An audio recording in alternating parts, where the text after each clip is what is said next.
It is 9 a.m. and we are in the community wing of City Hall. I would ask you please to all stand and join me in our Pledge of Allegiance. Following the pledge, you're welcome to remain standing for a moment of silence to reflect, meditate, pray, or pause for a moment.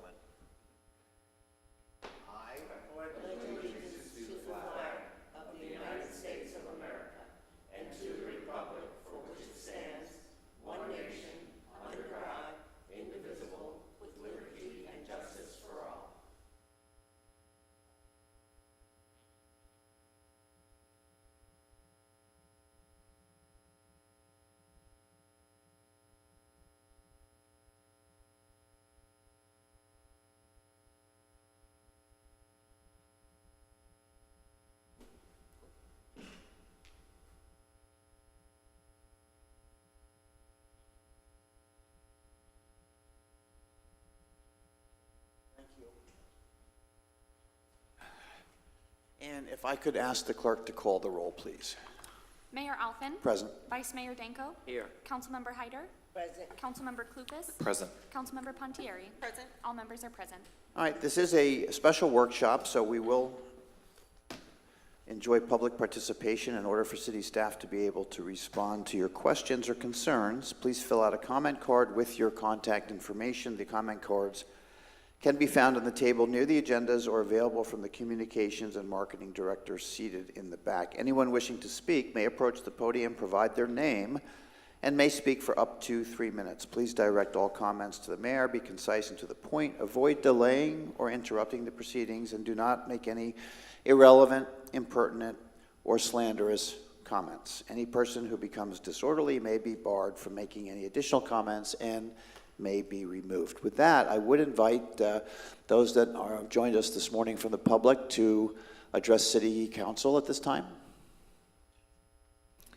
Yes, sir. First in earns you the first spot. Thank you for that. Good morning. Jeffrey Seib. I'm here to comment on the Old Kings Village development that was on last week's City Council agenda. I have 3 specific concerns. The first is with the Flagler County Planned Unit Development regulations for this property, which have been around for almost 20 years. Palm Coast makes its own regulations. Palm Coast was quite different almost 20 years ago. The population at that time was around 30,000. Now it's around 100,000. We should be guided by current conditions for current decisions and give great deference to what's already here. Regarding the applicable elements of the comprehensive plan and the Old Kings Village development, the city planners are wrong in stating that the 210 50-foot lot homes are compatible with 5-acre rural estate homes. This stretches the comp plan definition of compatibility when one home on 5 acres is compatible with 35 homes on 5 acres. The senior planner, Mr. Hoover, stated that it is compatible because they would have a 25-foot buffer between the development and the 5-acre homes. 25 feet is less than 10 yards on a football field. In a hypothetical situation where we would have a 100-acre development next to a development like the Polo Club of 5-acre lots, one might think a greenbelt designation of 1 home per acre would be about the most that could be done for compatibility and livability. The Planning and Land Development Review Board routinely approves developments like Old Kings Village. This is a problem for us because looking at the record, what I see is the Planning Board votes every time to do what city staff tells them to. At the Planning Board review of developments coming into the city, information is presented from the developer, the lawyer, architects, and consultants. Then city staff presents their review looking at such things as the comprehensive plan, traffic flow, schools, water and sewer uses, and at the end of their review, planners present a recommendation for the Planning Board to approve the project. Then the Planning Board votes to approve. I have not seen one instance, there may be one, of the Planning Board going against the recommendation of city staff. This means the Planning Board has no autonomy and their votes must be considered by the City Council in that light. What I have had to say here today is not an ex parte communication. So I hope you will consider my comments and what many others have said regarding the Old Kings Village development. Thank you for your comment. Is anyone else from the public?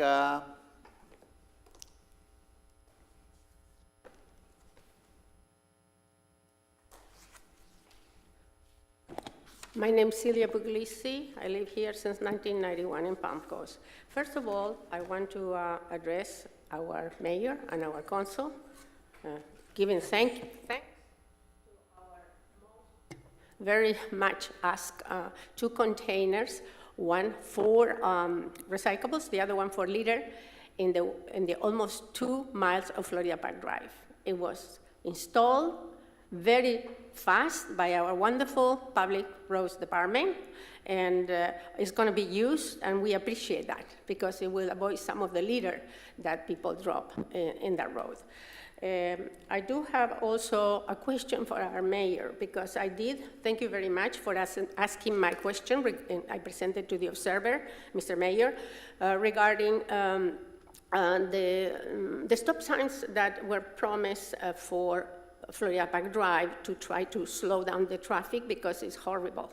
We have 9,000 cars a day now, which will be made worse by the WAWA that is being approved there with 200 cars more per hour, as per the study done and presented to the city.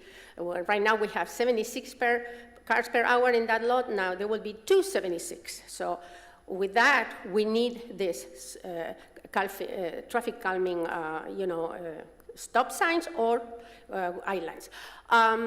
You replied that it's needed another traffic study, another traffic study. Mr. Mayor, there was a traffic study done in that when we spent the $163,000 for the islands in 2020. It was a traffic study that I understand by Lassiter. And here in 2018-327, the strategic plan showed there will be a traffic engineering done for these islands in Florida Park Drive. Why do we need another one? It's very expensive. Mr. Mayor, who advised you of these necessary traffic studies? Mr. Grunwald Engineering, or who is? Because why do we need so many consultants and traffic studies just to put 2 or 3 stop signs in Florida Park Drive? Every time that we are going to come up with a sign for deer or whatever in this city, we're going to need a consultant, which it costs so expensive to us. So I don't understand that. We need to have a clarification with that. And who requests that? One other thing, there was a meeting here in the past, investigating on 11/13/2019 by Department Planning, investigating why do we pay, how to pay for these vacant lots that the city spends our monies maintaining. It's not fair. Nothing came out of that. That was item 4622 from the planning board, and then investigating the viability for charging to those lots. This is an urban area. It's not unincorporated. Everybody has to pay for the maintenance. I do my own. Thank you very much. Thank you for your comment. Anyone else, any other member of the public like to address? Yes, sir.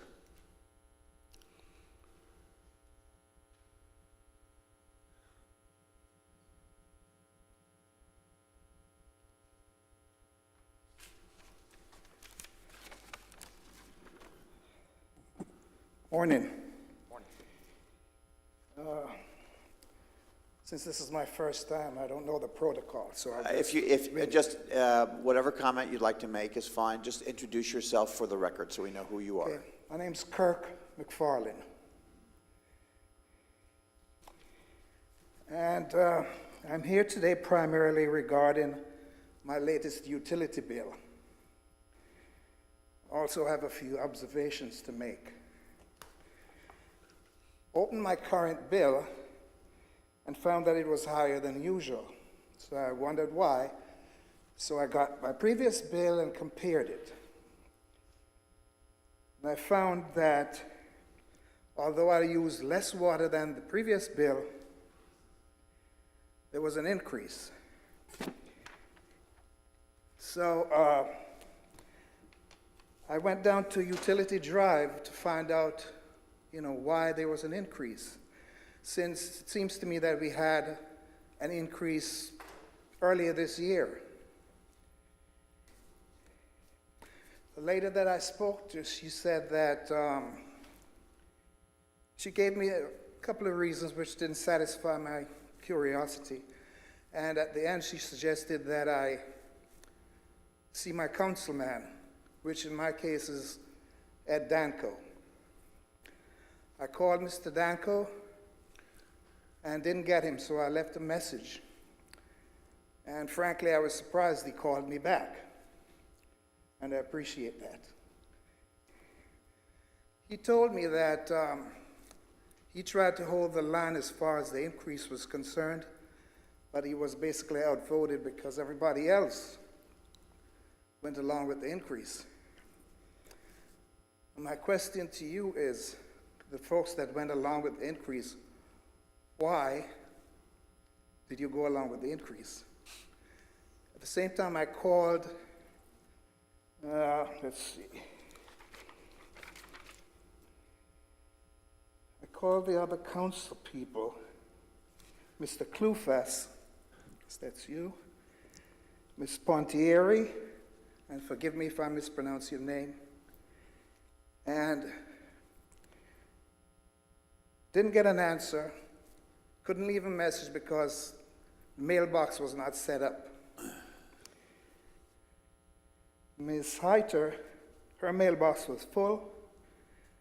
Mr. Alfin was in a meeting, so I didn't get to speak to anybody. At that point, I decided that I should come to, this meeting. Because I want to know if we can expect improvements, say, in the stormwater situation, because every time it rains, the neighborhoods flood. Sir, that completes the 3 minutes of public comment time that each member of the public is permitted. So I would suggest to you, if you could fill out a comment card, we have somebody in the back that can follow up with the information that you're asking. And I think you'll get to your answer much more quickly that way. All right, didn't know there was a time limit, so otherwise I would have read faster. Thank you. All right, thank you.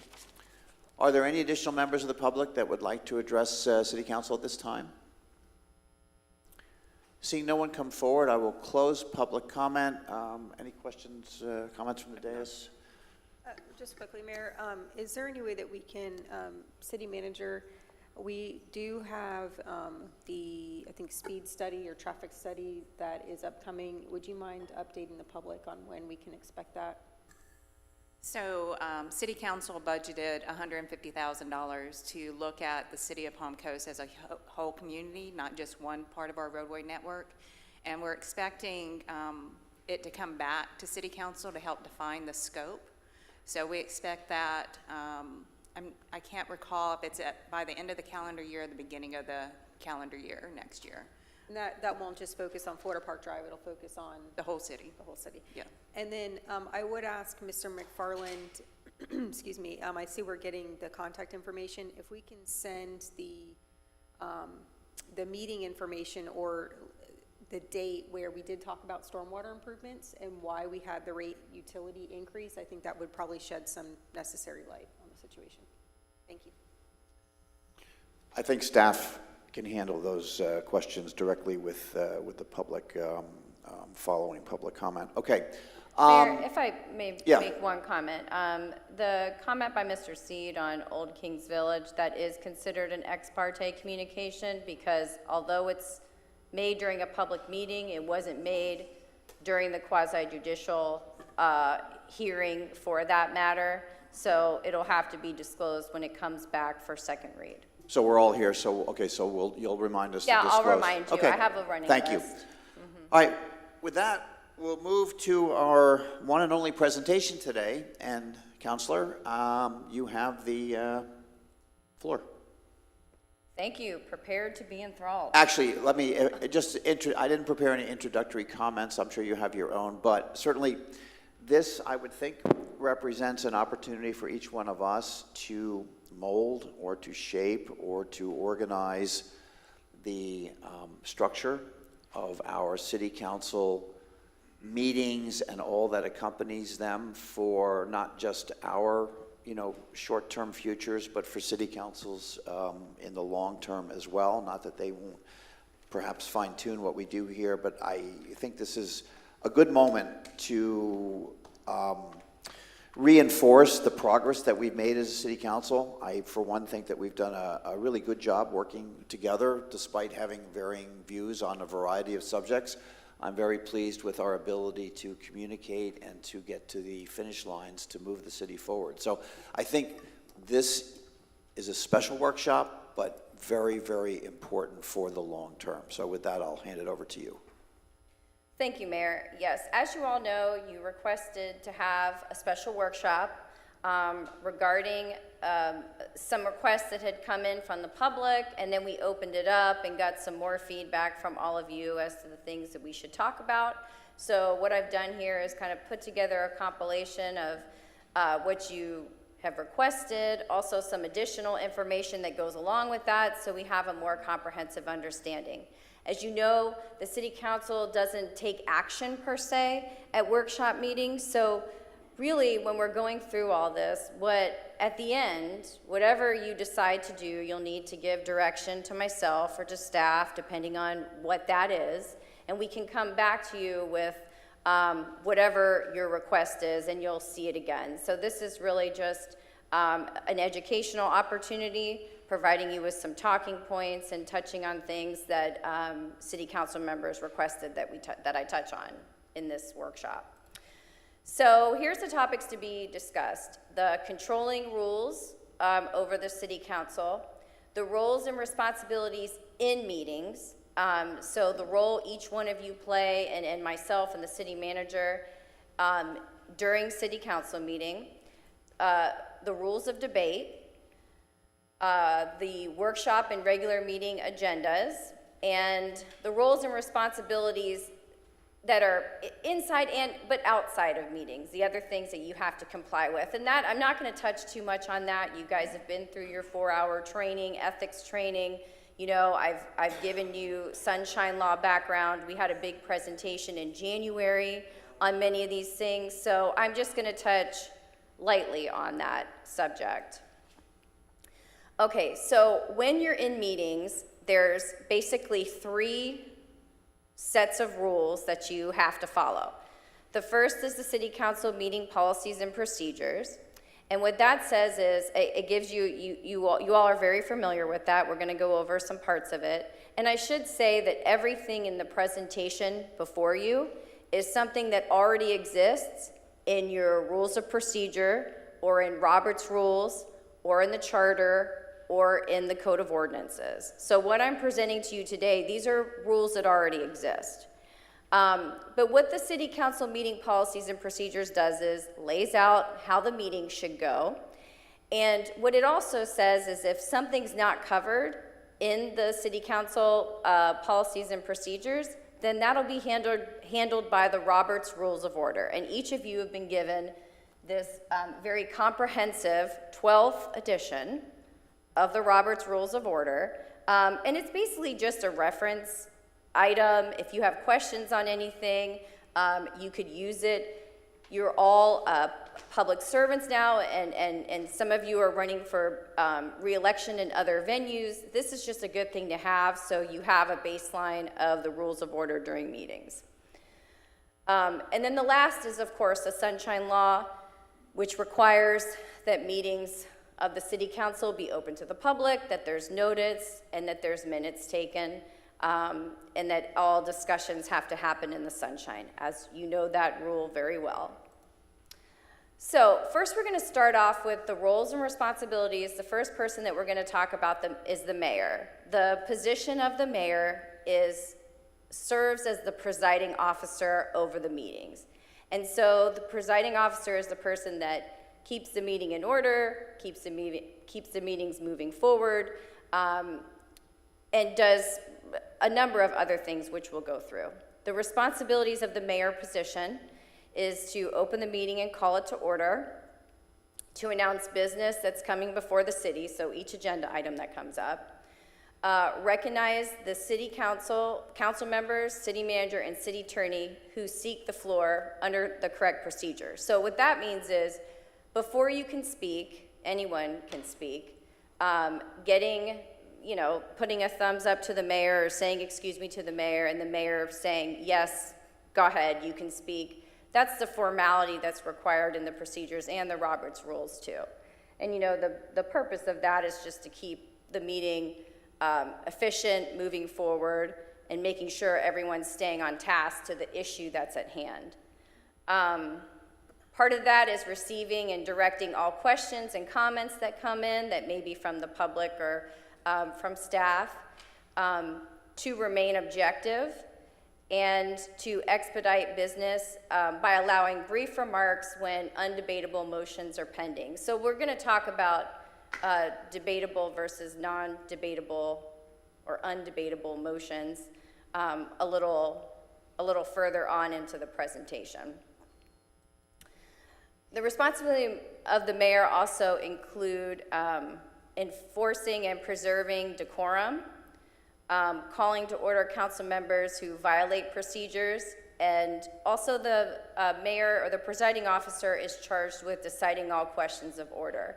So, if someone's called to order, the mayor makes that decision. However, that decision can be appealed by a majority vote of everyone else remaining. So if for some reason the mayor was calling someone to order and another city council member, 2 city council members didn't agree that that person should be called to order and should be allowed to continue speaking, you could appeal that and overrule the presiding officer. Another responsibility of the mayor is to protect the city council from frivolous motions by refusing to recognize them. And by frivolous, I mean motions that aren't on topic for the subject that you're speaking about, that are off topic, something that's just is inopportune for the time that it's being presented. Maybe it's something later in the agenda that should wait till later in the agenda. Restrain council members when engaged in debate to enforce order and decorum among members. That's the same as enforcing and preserving decorum, and declaring the meeting adjourned. So those are all the responsibilities of the mayor as the presiding officer in meetings. And that is a collection of what's required in the Roberts Rules of Order and also the City Council Rules and Procedures.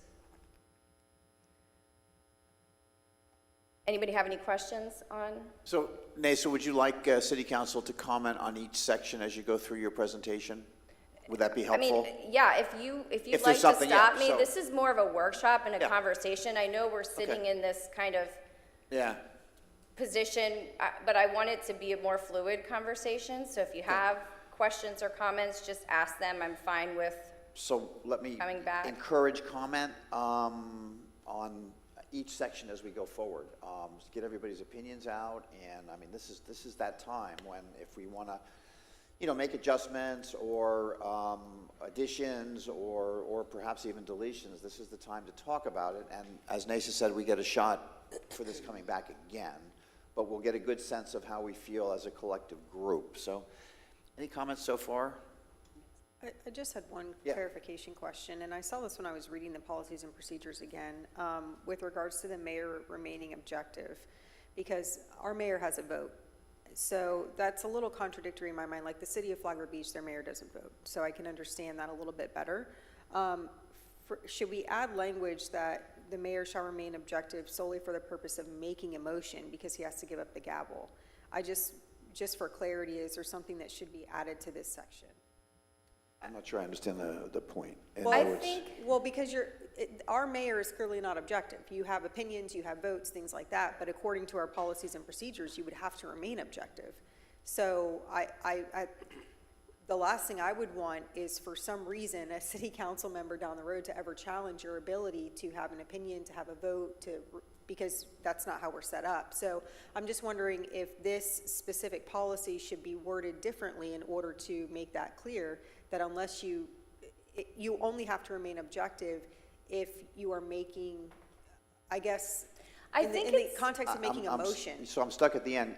Does it lead us to a four-person vote? No, absolutely not. I'm Okay. trying. No, that's why I'm just that's helping not me out. my I'm just goal. trying to understand. No, my goal is to make it very clear that you cannot be objective because you have a vote, you Well, have a say. yeah, I kind of feel like I interpreted this as you remain objective as the presiding officer. So as the presiding officer, the mayor has to allow for discussion objectively, even if he doesn't agree with the discussion, or even if there's going to be a different vote from his own or different feelings. Regardless of that, as the presiding officer needs to remain objective. So that's how I interpreted that to be. I understand that, you know, obviously, since the mayor votes, that, and this is policies and procedure, the mayor having the right to vote comes from the charter and is Right. vested in the charter. So the mayor has the right to vote and discuss his opinion. But as far as acting as the presiding officer, the mayor needs to remain objective to everyone's input and act accordingly during discussions and as we move through different agenda items. And the mayor is not entitled to make a motion, is that correct? That's correct. Now, The mayor has to- it doesn't actually say that anywhere, does it? Oh, it says it in the Roberts rules Well, that you in have Robert's to- rules, but not in our policies and procedures. Well, I it don't know if that gets you- says, It does? I don't remember seeing that. yeah, no, it doesn't. It doesn't, right. say it. I thought it may say it But that's in the that's vice certainly been the mayor policy and section. procedure that we Yeah, follow that's- today, other than passing the gavel, of course. Certainly, and I don't disagree with anything that's being said. My point is simply that if the point of this clause of paragraph 7 in the policies and procedures is to ensure that the mayor remains objective solely for the purposes of being the presiding officer, I feel it should clearly state that so that there's no argument down the road for anybody who perhaps doesn't feel the mayor should have a vote, because that's not productive. So I think that if that's the intent of this section, that it maybe should be clarified to say that the mayor is to remain objective for the purposes of being a presiding officer and maintaining decorum. It makes sense. For the Just a few more purpose words. of running the meeting, essentially. Right, Yes, exactly. Yes. Council members? I think you have, Nancy, you have consensus if you were to fine tune that according to Councilwoman Pontieri's suggestion on the objectivity of the presiding officer. I think that is a good point. Yeah, sure. Okay. I have it noted, thank you. So the next is the roles of the responsibilities of the vice mayor, and that's essentially to act as the mayor and the presiding officer in the absence of the mayor. It also includes, as the mayor mentioned, when the mayor makes a motion and passes the gavel, then the vice mayor becomes the presiding officer until the pendency of the motion concludes. If the vice mayor is also absent and the mayor is absent, the next city council member that would preside over the meeting would be The the Speaker of the person who's House, right? most, the person who is most senior that's there. And so that would mean Councilmember Clufus in this case. Obviously, we couldn't have less than 3 because we wouldn't have a quorum, so. And just one question, what if you got to the Speaker of the House part and they were both here equally the same amount of time? Do you flip a coin? Rock, paper, scissors, I think is the legal Yeah, term. something like that. I mean, yeah, I'm assuming one person would probably say, oh, no, you go ahead. I don't know. Okay, so now we have the roles and responsibility of city council. So these are what city council members are required to do during the meeting, as set out in the rules and procedures for the city council. Anyone that desires to speak, as we talked about before, should address the mayor, and upon getting recognition from the mayor, shall confine discussion to the question under debate. So this is just staying on topic. So I'm going to ask for some advice and some help from my fellow city council members here. We all have a desire to respond to the public, and I actually have begun to encourage that from time to time. So I just want to understand how that would work. In other words, if we leave the language the way it is, can city council members speak directly to the public, or as the public is confined to speak directly to me, do we also do that in reverse? I'm just looking for some help and suggestion here. So there's nothing in the policies and procedures that says that the city council must address the mayor for the mayor to address the public. As you know, the public is required to address all comments to the mayor under the policies and procedures. Now, what this is saying is that city council members should limit or confine their discussion to the question under debate. So that's the matter, that's the ordinance that you're talking about, the resolution that you're talking about. When we're in the public comment, the post-public comment section, there's not any rules as to how that should be followed, you know. Many times it's staff, please circle back, kind of depends on the person's comment that they made. But if you'd like to define that more, we can, but there's not a specific requirement that goes through you back to the back to the citizens, and there's no comment that you respond at that time, and that's because you may need more information. Other than the second paragraph of the introductory comments, opening public comment at the beginning of every meeting. That's why I'm asking the question.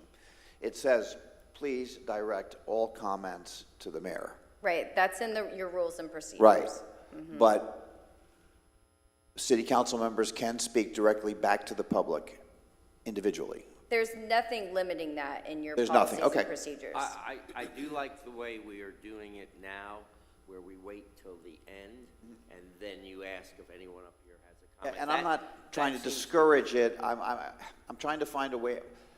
The reason for my question is so that I can be consistent and your expectations are met. That's the sole you've been purpose doing for it my right. question. Well, it's, Right.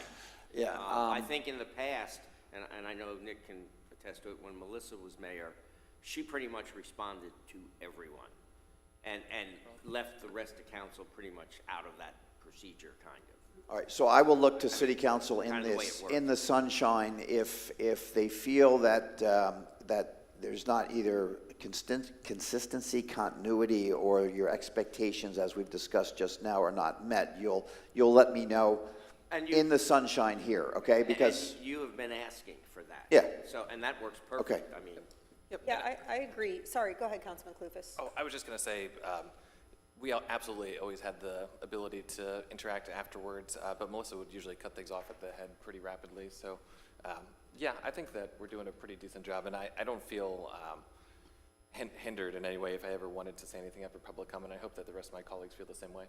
and the only thing I would add at this time, and please don't anybody take offense, that I ask us all and myself first to be succinct and speak your point once. If I hear it 2 times or 3 times, just in terms of the length of the meetings that we're suffering through now, that I'll say, you know, we kind of understand. I'll make sure that all of the fellow city council members understand, but that we make our point as well as we can in one effort. sure. Okay. I think, though, that since we are looking at codifying certain things, perhaps there should be something added, because to Councilman Clufus and Vice Mayor's point, clearly there's been inconsistency just in their tenures. So it might be worthwhile in section G of the agenda format of regular meetings, so it looks like it's, yeah. No, it is G, right, in the policies and procedures on page 4. I just want to make sure we're all on the same page. I have an agenda Quite literally. slide. It might be worthwhile to add language if we feel that the way that Mayor Alfin's doing it now is the most appropriate way to do it, then adding language in that paragraph, directing the mayor to allow city council to briefly respond to public comment. Because if that's the way that we want to see it done, we want to make sure that that doesn't change when the changing of the guard, if the changing of the guard Well, occurs. right, I mean, what it states now is, following all comments from the public, there may be discussion by the city council, but the city council shall take no major policy action except to agenda the topic for a later date or by unanimous discussion of the city council, but may take action to address exigent matters or to ensure matters are addressed in a timely manner. So it So may that just- allows for city council discussion after public comment to try to address matters that have come up during public comment. It allows for it, but it doesn't require it. So it may just be something as simple as changing may to shall, so that whoever is mayor does give the opportunity to members to respond. And I don't know if there's consensus for that, but if we enjoy the way that Mayor Alford is doing, and I do think that it's been a good routine, then it might be worthwhile to change that, because right now it's May, so the mayor could easily say, no, I'm not going to allow you to respond to public comment. I certainly have no objection to that, as long as it doesn't obligate comments that are unnecessary. I just want to make sure that Yeah, I happens. think that it's directly responded to public comment. So, Vice Mayor Danko, any objection to No, it's- a I minor think we're change like that? Anybody else? No, just as long as, because the mayor would still have to recognize us to speak, right? I mean, Sure. as long as that doesn't create any subtleties or nuances, I agree. I think that's we all have the best intentions for sure as council. And the only other thing I would say, I just want to make sure that as we go through all of the rest of these, we don't set precedents for mays to become shalls, because they may or not be appropriate in other areas, completely Right. different from this, but okay. So I think you have consensus from all city council members, Nasa. Okay, so we're changing that. Well, so I'll bring back a revision, and I'm taking notes and all this. It'll basically go from may to shall, and maybe add in some language there that city council members will keep their comments succinct and directly address, any matters at hand, just so, it doesn't become something that is extended or a platform, right? Because you have your you have your platform at the end of the meeting, so, okay. Great, thank you. Okay, so the next responsibility of city council, this is during meetings again, is city council members shall refrain from, and this is the decorum portion, and we'll talk a little bit about this, a little bit later too, but city council members are prohibited from attacking another council member's motives, speaking adversely on a prior motion not pending. So once the item is closed and you've made a decision and there's been a board decision that's made, not speaking adversely about I'm sorry, this is not after the decision made, this is just a prior motion that's not pending. So this is a motion that already went through, has already been decided. The whole point is to move on from that motion and to make a new motion or, table the item, whatever action needs to happen after that. Speaking while the mayor or other city council members are speaking, that's obviously what it is. Don't talk when somebody else is talking. And disturbing the city council.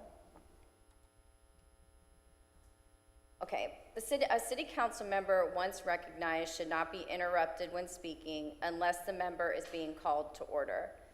The member should then cease speaking until the question of order is determined without debate by the mayor. If in order, the member can proceed. And this goes back to what we talked about before, the mayor as the presiding officer deciding questions of order. You do have appellate rights if you're called to order under Robert's rules, but this section is from the city council rules and procedures as it stands now, and basically it's being courteous, allowing each city council member to speak what they want to say on the item that's pending and not be interrupted until they're done speaking and have yielded the floor to the next person. Nick, that's page 137. Roger, I'm on that. Yeah, section 3, excellent. And then a city council member shall be deemed to have yielded the floor when he or she has finished speaking. A mayor may claim the floor only when recognized by the mayor. A member, shall claim the floor only when recognized by the mayor. So let me just ask for your guidance here. I've not really been doing that other than by line of sight. Do you want a specific phrase so that it's clearer, or are we okay with the way it's been? We're not such a big group. Are you satisfied with your recognition without a specific Yes. hard statement? Okay, thank Do you. we need like a safe word or anything? Pineapple. Pineapple, perfect, excellent, good. Armageddon. Not Armageddon. No. Not right now. Okay, next are the roles and the responsibilities of the city manager. The city manager's responsibilities in meetings, she obviously has many more responsibilities outside of meetings, is to prepare the agenda, as you know, and provide all supporting information a minimum of 3 days in advance of the meeting. As you know, that's usually done well before 3 days. but that's what's in the rules and procedures. The city manager can also call special and emergency meetings. They also accept and act on the public comment forms that we receive from the public or assign them to staff. And they review and grant the first continuance requests in quasi-judicial matters. So they have the authority to do that. Denise has the authority to do that. The city clerk, and sorry, I guess I should have paused. I guess there's probably no questions on Denise's Let's do the two role. slides together. Go ahead. Do this one. Okay. We'll pause. The city clerk is responsible for providing the agenda packets to city council and the public, preparing the minutes for all meetings and provides them for approval for city council, and then records the votes during the meeting and announces the result. You can do this slide too. And then the city attorney, my job in the meetings is serving as the parliamentarian, which basically means I advise and assist the mayor on matters of parliamentarian law. And if there's an absence of a policy or procedure somewhere, I'm able to refer the mayor to the source or how that should be handled in certain situations. All right, comments, questions on I this actually piece? think that you would be not just assisting the mayor, but I think all of council, correct? Yeah, it says, as deemed appropriate to provide guidance to the council. Yeah, that's the second part of that. Yeah, all right. Yeah. City Manager, a comment here specifically with regard to the agenda. We all know that there is a sort of a perpetual, I guess that's not the right word, but kind of a perpetual agenda that is available to all of us at the end of each of our, agenda packages, which kind of give an indication of what's to come to some extent. Any comments on your requirement to provide the agenda more than 3 days or more in advance? I think the only comment is that I want to applaud staff for working so diligently on the workflow process. It never stops. So making sure you have a quality packet, including what's to come, is a priority, just not to myself or the city clerk, but our whole team. And Mayor, did you want clarification on the timeline or anything like that, just to make sure I address your comment? No, I mean, I'm sure for present and future city councils, if there were a magic wand and we could receive that information even earlier to allow more time to do our own homework, we would certainly applaud that. I don't do your job, so I don't know what would be required to do that. I know that our agenda, at least the perpetual piece, is extremely long. It seems like our agendas have grown just over the last couple of years. Now, I can't put my finger on exactly why that is, but I know shortening them just kicks the can down the road. That's certainly not the desire of any city council member, I don't think, at this time.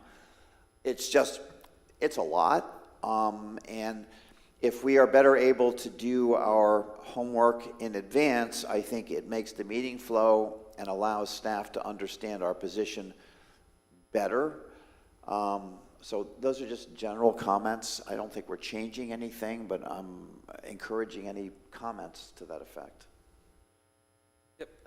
I would say that in the past, historically, I've thought the same exact thing, but it's just so tough because our staff is working in such a fluid environment that things are kind of building up until we actually, get to our Tuesday meetings. But my joke was going to be they're getting bigger because of inflation, but I digress. I have a question as far as parliamentarian. So you don't come to the budget workshops. Who acts as parliamentarian in those scenarios? Because the budget workshops obviously are very important, and we all have our own priorities, I would say. And there's some passion and heated discussion that happens during those, and we don't have a parliamentarian. So who would act in that role?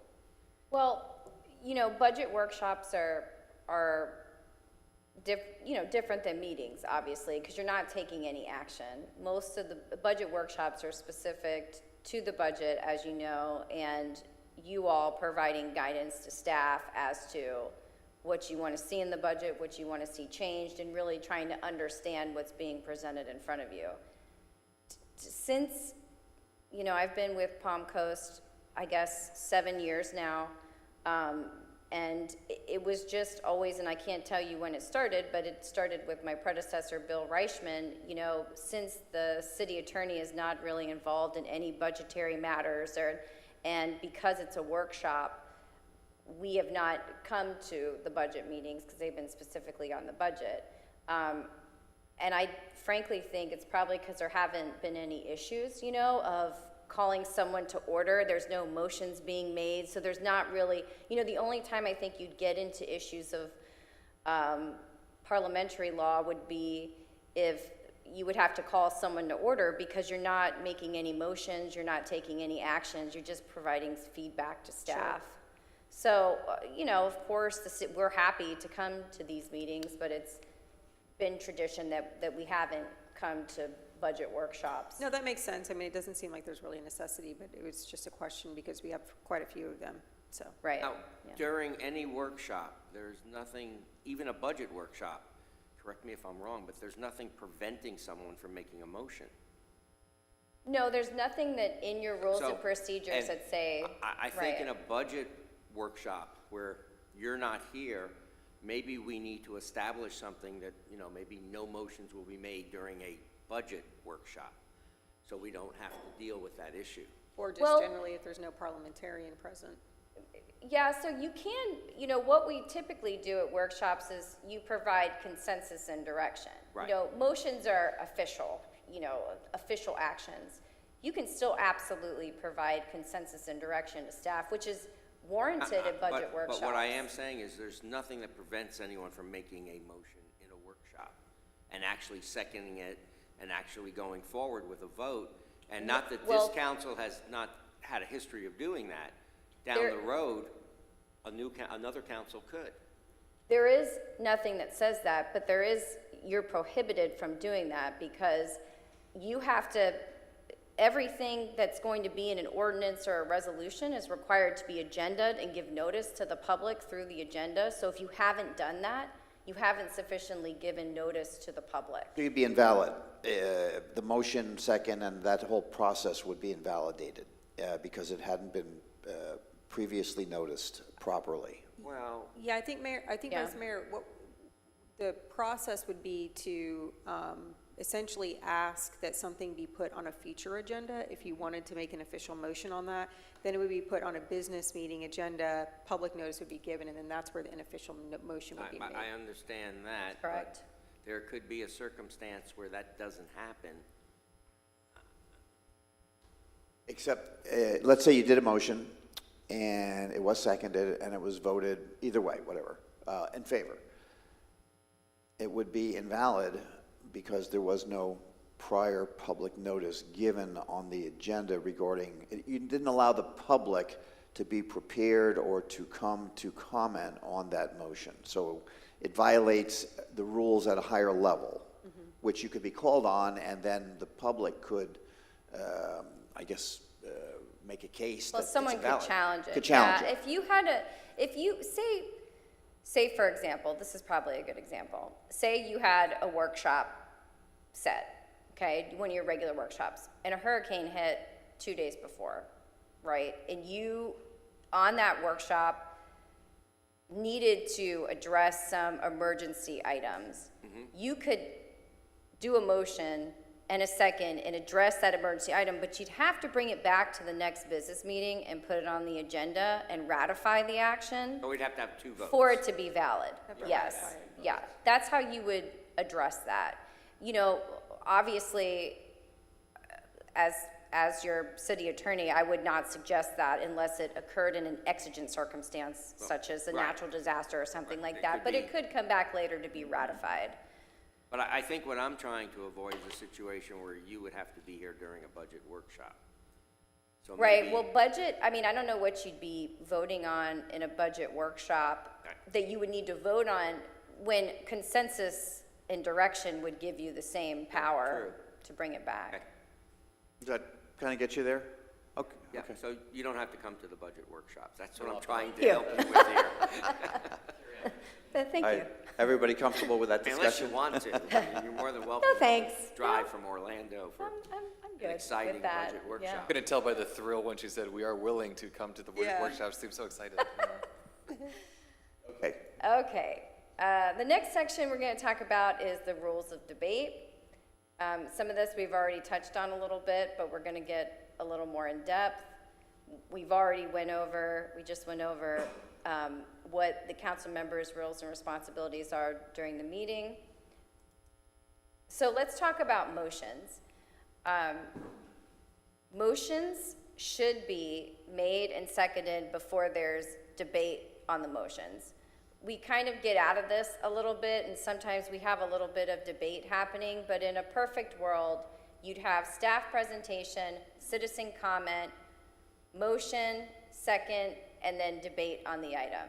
Now, that doesn't mean you can't ask questions of staff, you can't, have some discussion about questions you want to ask or things you want to hear more of. You can do that, but typically it should really go, presented, the motion's presented, it's seconded, it's under consideration and debated, and then it's voted.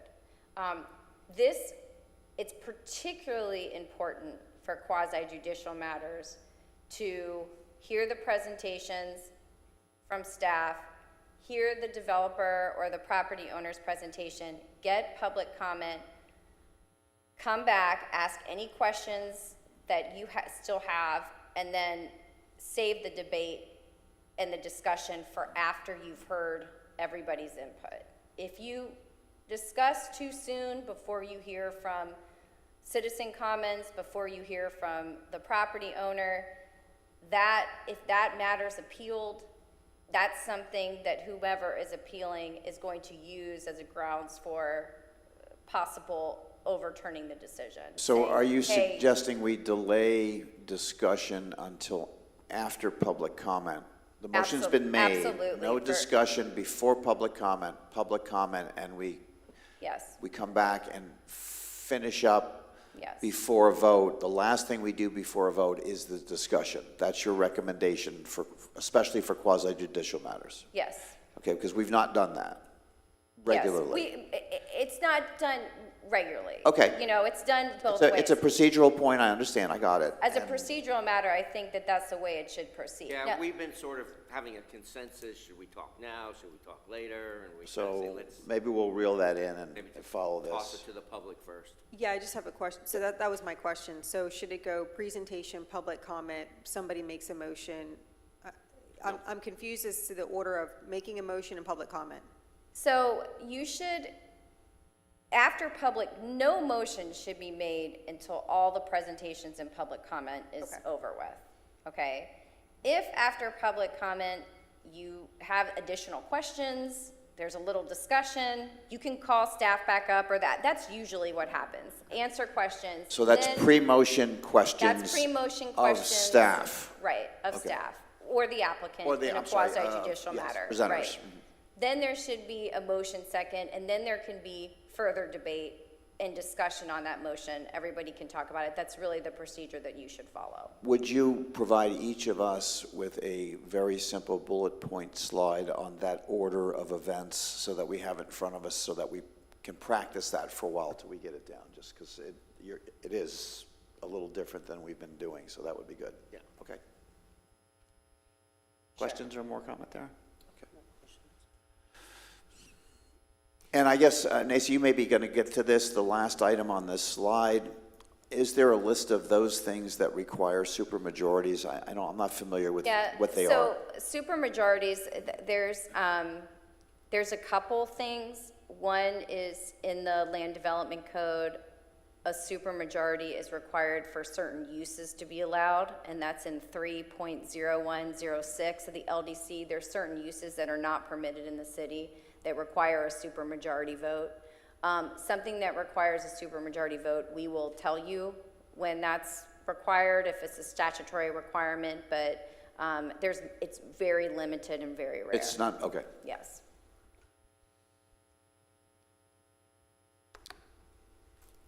Okay, so we talked about debatable and undebatable motions. The following motions are not able to be debated. The motion to adjourn, a motion to lay on the table, and the motion to take from the table, and motion to call the question. These motions are made, seconded, and voted on, but they're not discussed or debated. Okay, And I'm sorry, who is entitled to make a motion to call? to call the question. Call the question. I think any member can do that. Just I- like I'm take a little, from I'm the- a little fuzzy in Bob's Maybe- rules there on that one. Yeah, I'll have to look that up. I think it's any member. Okay. I'm not gonna tell Looking you at I that can last night, find it's it any member. now, but Is any member? Okay. yeah, I'm pretty sure it's like any other, anyone can make a So, motion to adjourn. Not, Had to not- look not it to up, spin too. it up, but if that happens, am I obligated to accept that or not? So similar to a motion that I can Right, accept or right. not? How does that work? Right, well, I think that, if the motion is a motion to call a question and is seconded, And is seconded, and okay? it has to be seconded. Then it's got to go. Well, so, No, then you have to vote on it. no, so determine. a motion is made to call the question.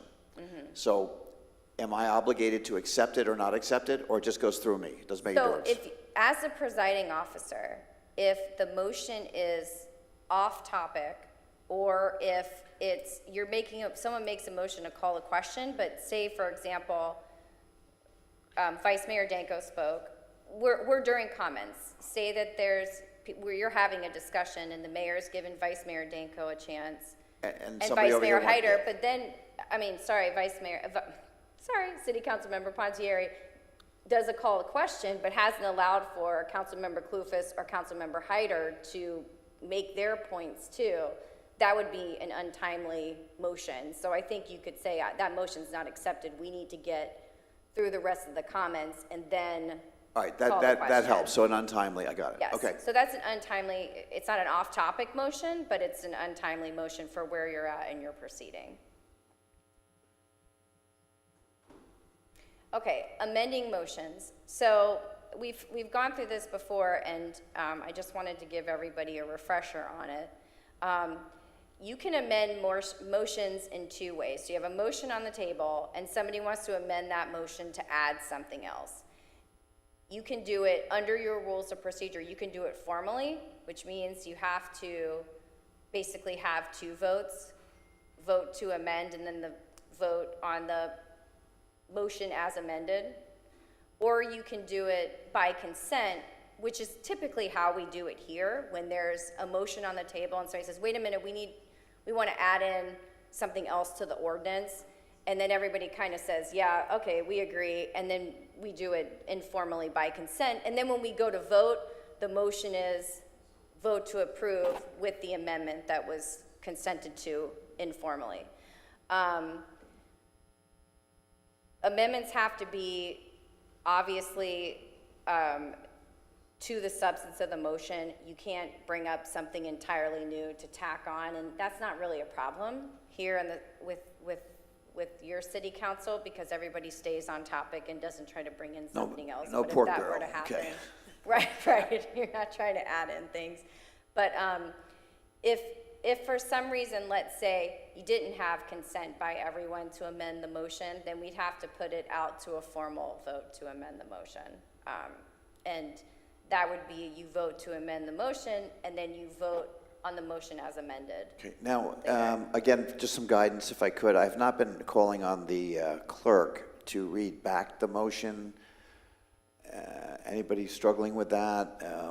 I would, if you want that done, if you just say so, I'll certainly be happy to do that if it's unclear, but I don't think we've really had that experience. I think NACE's been doing that for the most part, just I'm sorry? making sure the motion, I think NACE's been kind of taking on Yeah, that role. Yeah. okay, If there's okay. questions about it, we But ask. somebody speak up. If it's not clear, just, absolutely, okay. I've been trying to step in more because a number of reasons. We want to make it clear for the record in the minutes, but we also want to have it clear for staff and staff really needs that direction to know exactly what they should do. Well, I also want the public For next to be time. very clear on what we voted on. Oh, yeah, absolutely.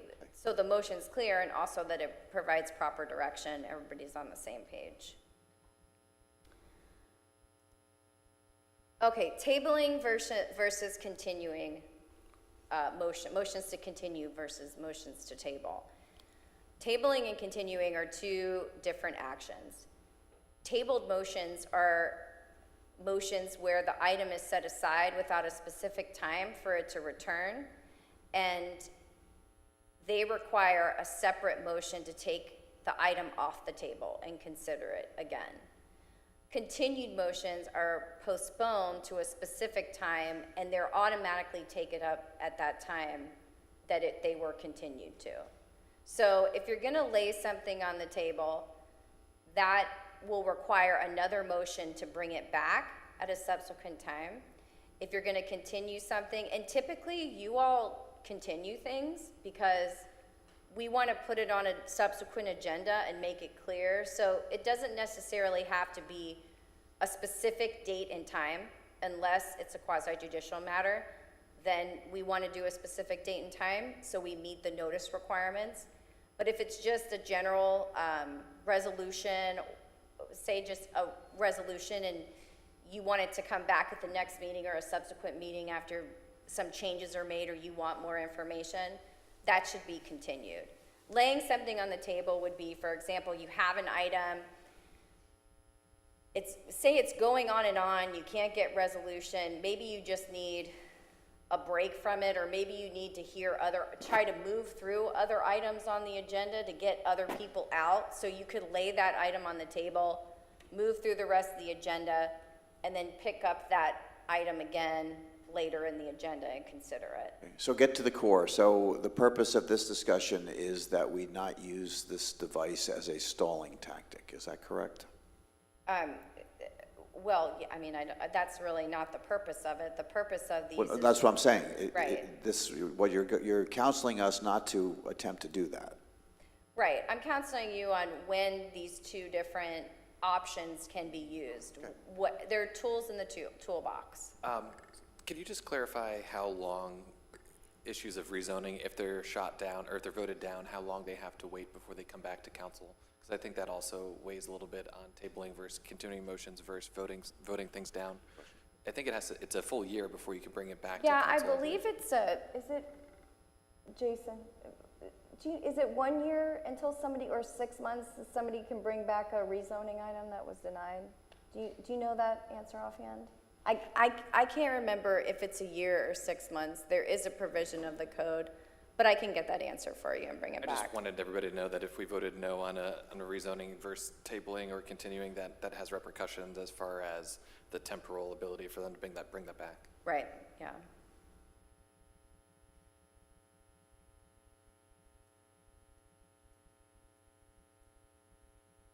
So I just have to ask this question. I mean, because somebody else is probably thinking the same thing, not that we would ever do this, but when you get closer to an election cycle, and you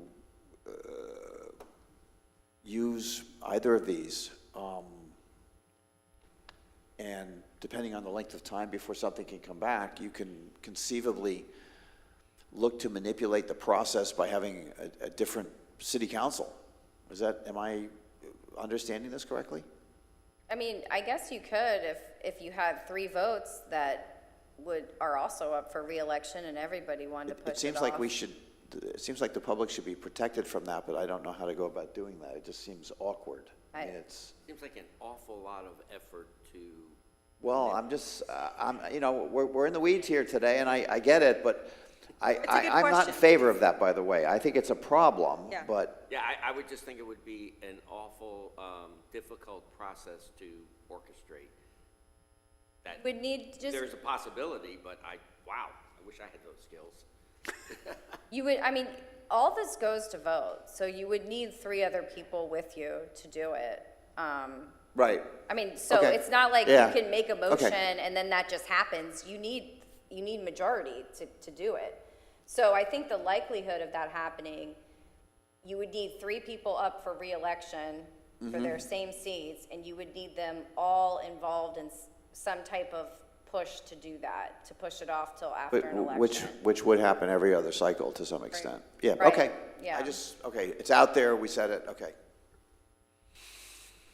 Okay, so voting, just quickly, if silence is considered an aye vote, a tie vote results in a motion failing. Every city council member at a meeting must vote. You're required to vote unless you have a conflict. There's two types of conflict that are outlined in the Florida statutes. You know what the voting conflicts are. We went over that. And then, as you know, once a vote is made, it's final. You can make a motion for reconsideration at the next meeting of that vote if you were on the prevailing side of the vote that was taken. Regardless of whether it's on the agenda or not?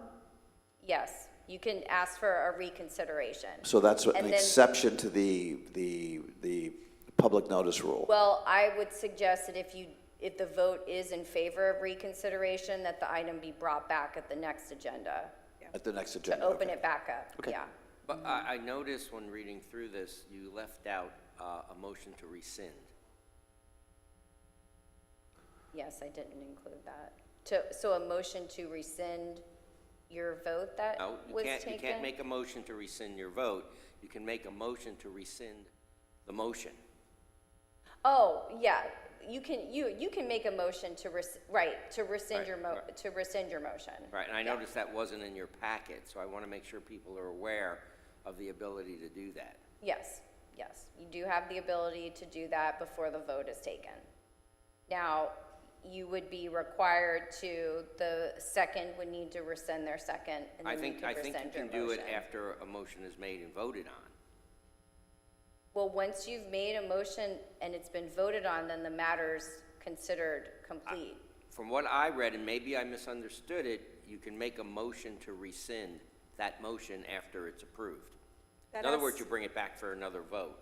That's a reconsideration that can be done at the next meeting. That's a reconsideration. You have to be but- in the majority that initially voted for the yes. Yes. But I just want to make sure we're clear on the rescind part. It Yeah, looks like we've had Jason has motion- pulled some stuff up on it, right?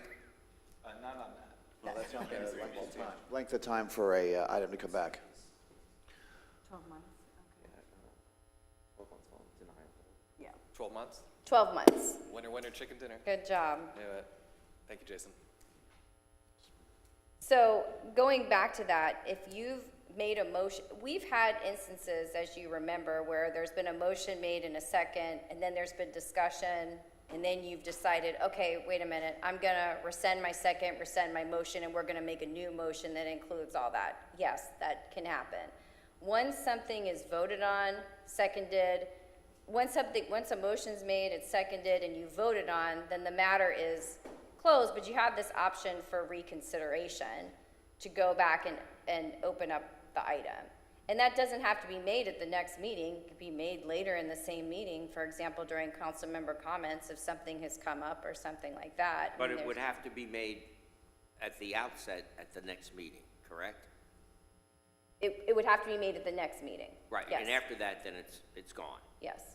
Then your option for reconsideration is gone. Now, that doesn't mean you can't take another action to try to rectify whatever the issue is and what you voted on. You could do that, but as Beyond the far next as that meeting. particular matter, yes. So also, I have a question on all councilmen are required to vote? Yes. And I mean, you don't, it's, in Congress, that doesn't happen. People simply do not register a vote. So why would that prevent, I mean, they're using the same book, pretty much. Not all city councils have to vote either. I know in different states, like you can go to Right. the bathroom or whatever, but Yeah. is it You're Florida? required to vote in Florida. It's just the way our That's what I wanted charter to is. understand. Yeah. So this is a Florida requirement. Well, it's at Palm Coast, I think, right? Palm Coast, yeah, It's within our rules, policies, and procedures for Right. the charter. yep. It's in our charter, then? Mm-hmm. Okay, that's why I wanted to know why that, Yeah, you're required to vote unless there's a voting conflict. There's two voting conflicts. One is a conflict of interest. Sure. You know somebody you're given a contract to somebody that you're spouse or your child's company, there's a pecuniary gain to you. And the other one is during quasi-judicial matters, if you feel as though you cannot decide the matter fairly because you are specifically potentially impacted by that rezoning request or whatever it is, that's another way you can not vote. Should that be announced at the very beginning of whatever that topic is? Conflicts not at the conflicts end? of interest on voting have to be announced at the meeting, and then you also have to fill out a form and give it to Kaylee. All right, so And that would has to be exclude you filed. then from the debate process of this? So it excludes you from voting. But- You're not excluded specifically from the debate. So you can put your 2 cents Yep. in? You can. Even though you have a conflict? You have to disclose the conflict. Yep, yeah. All right. We typically advise, particularly in quasi-judicial matters, people have the rights to appeal. I would advise you not to be involved in the discussion for the preservation of the vote, so it didn't put the city in a compromising position if it was appealed subsequently. But legally, technically, you're allowed to. I have a question with regards to reconsideration. When we say the next meeting, do we mean the next business meeting or the next workshop or business meeting? So the rules of procedure don't specify what type of meeting. I'm wondering if we should specify that, because we do differentiate in our policies and procedures in certain areas between special meeting, emergency meeting, workshop. So if there's a matter that can be brought up on reconsideration, and I'm asking for opinions of my colleagues, do you all think that it should be brought up by the next business meeting, or that it should be allowed to be brought up at the next workshop and/or business meeting? I'm thinking next business meeting to be able to take that vote officially. I would think so as However, well. you're adding an extra week to it, which I understand. I mean, it could be at the workshop, and then you're going to obligate yourself probably to the next business meeting as well, which is okay. But we can do that at workshops, though. What's that? We can change a vote, I mean. Not if it's not publicly noticed. Huh? Otherwise, it could be contested as invalid. So at a workshop, let's say that we kept the wording the way it is. At a workshop, if somebody wanted to make a motion for reconsideration, there was consensus to reconsider, it would then have to be put on the next Right. business meeting agenda. And what I'm trying to do is preserve the spirit and, not the emotion, but the energy that has brought this up. If you hold it for a whole other week, it's like the world changes very quickly these days. So, Well- I'm split. I don't disagree with you. Yeah. I just think that we should clarify it in the policies and procedures. I think, I think clarification would be in order, but I think there's two ways to look at it. It kind of depends on the item you want reconsidered. If it's a contract that we're trying to move forward with and it's, there's a time frame involved, you may not want to wait, and sometimes it could not just be a week. Sometimes it could be 3 weeks. Yeah. Like in October, we Yeah. have next week where we have five weeks essentially. So, limiting yourself to only do it at business meetings could really put it a month behind. Probably at the most, it'd be a month before So- it could get, but then you'd have to wait till a business meeting to put it back on Right. the agenda anyway. So, But I think, though, that motion should be made at the very next meeting, even if Yeah. it's a workshop. But you're right, then we'd have to get it on an Right. agenda after I mean, that. I would support the workshop to do it sooner than later. Now, I don't know how anybody else feels, so how do you all feel about that? I mean, it obviously depends on the particular issue, so you're asking a question which is really hard to. I think that's totally fair. 7 years, this really hasn't been an issue. I think Okay. bringing it up as soon as possible, I think honestly is the best policy, right? Just bringing it forward as soon as possible. I think you have consensus from everyone on the dais for that.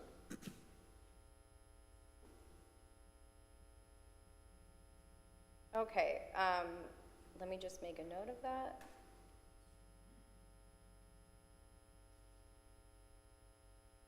All right, agendas.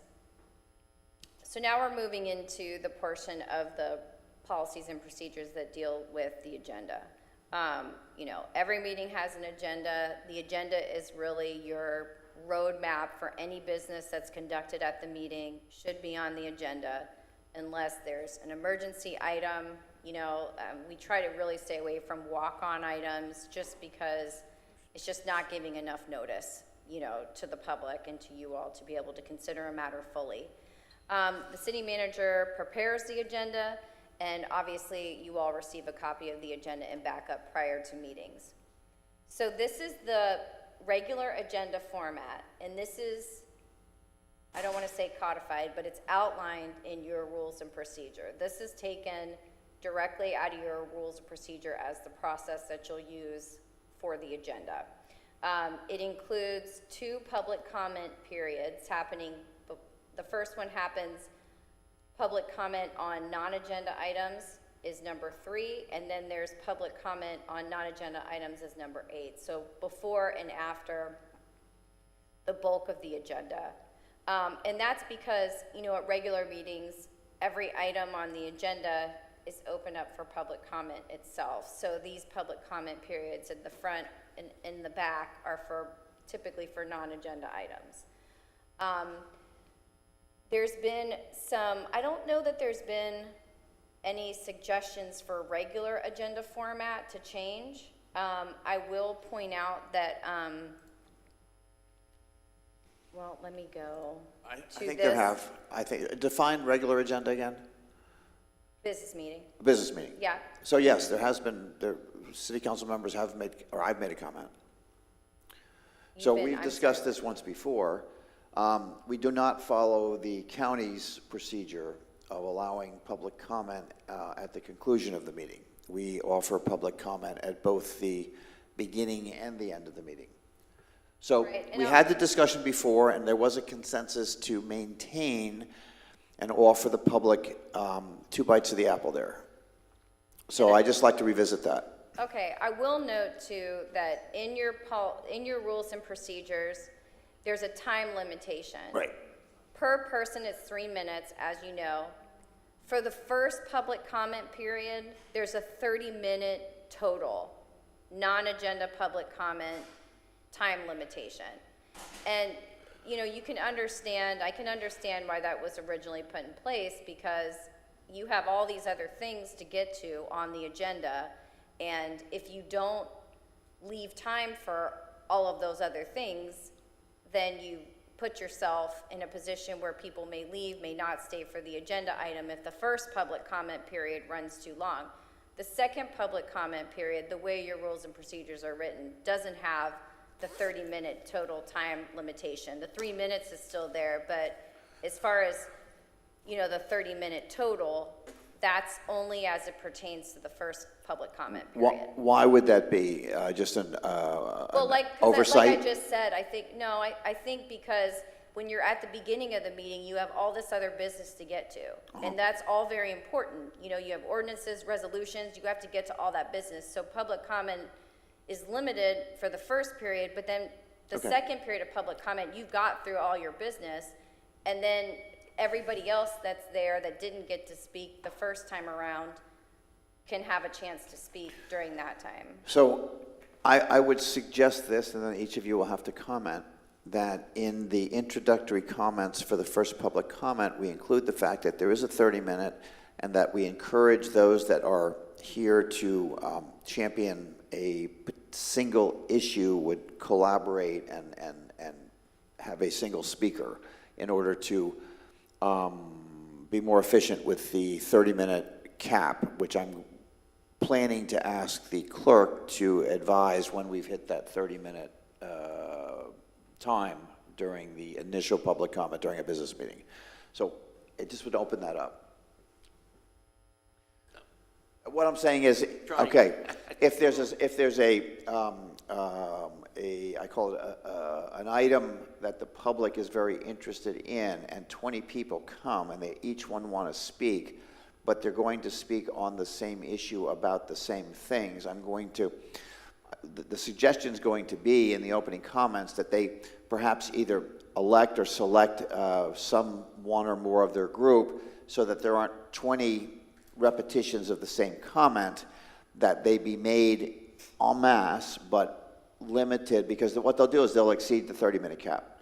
Well, I see what you're saying, but I don't think we ever want to limit the public's right to speak Well, you already have a limit of 30 minutes. That's already there. Well, I think of 30 minutes. Correct. In the policies and procedures. It's already in there.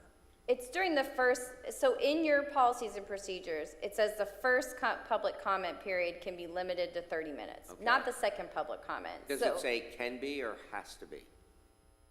it doesn't have to be. No, it can't, it can be limited to 30 minutes, Okay, so. And then you're- if the item's obviously on the agenda, we wouldn't expect that at the beginning of a meeting anyway. No, Right, and right. My Right. question is though, if it's on the agenda, can we limit that to a 30-minute period?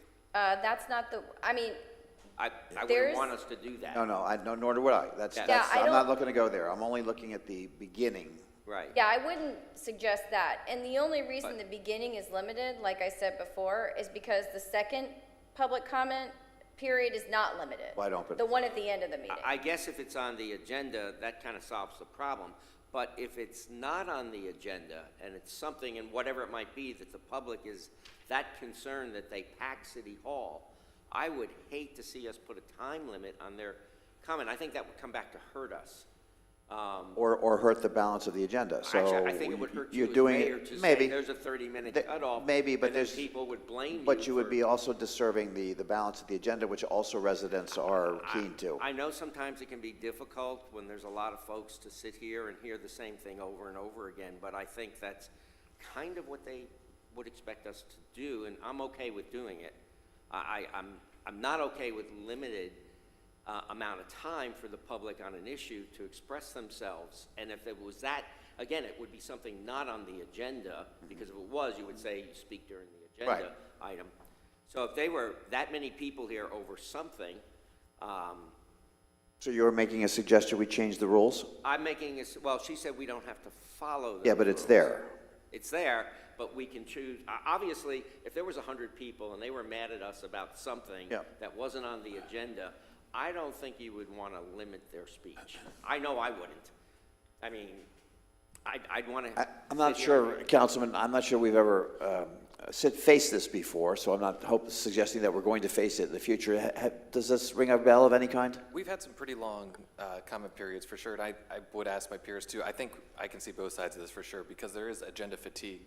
And I think that's what occurs is we end up with these meetings that are pushing towards, 10 p.m., 11 p.m., and a lot of the times the ordinances on first or second read are very, very critical, and there can be pontification in the leading up to it with the public comments. I don't know the correct way to balance this delicately without making everybody upset, because I completely understand how if there were 100 people here and they said you have 30 minutes, how that could be irritating in that regard, but I do fall back to the fact that it gets difficult with agenda fatigue for us to do our jobs most effectively when there can be, where do you draw the line? I know maybe 30 minutes is enough, but is there like a hard line where you say, listen, we got to get started? But I think the point is, if it's an agenda item, then there's no limit on the public comment, so that's not what we're discussing. Right.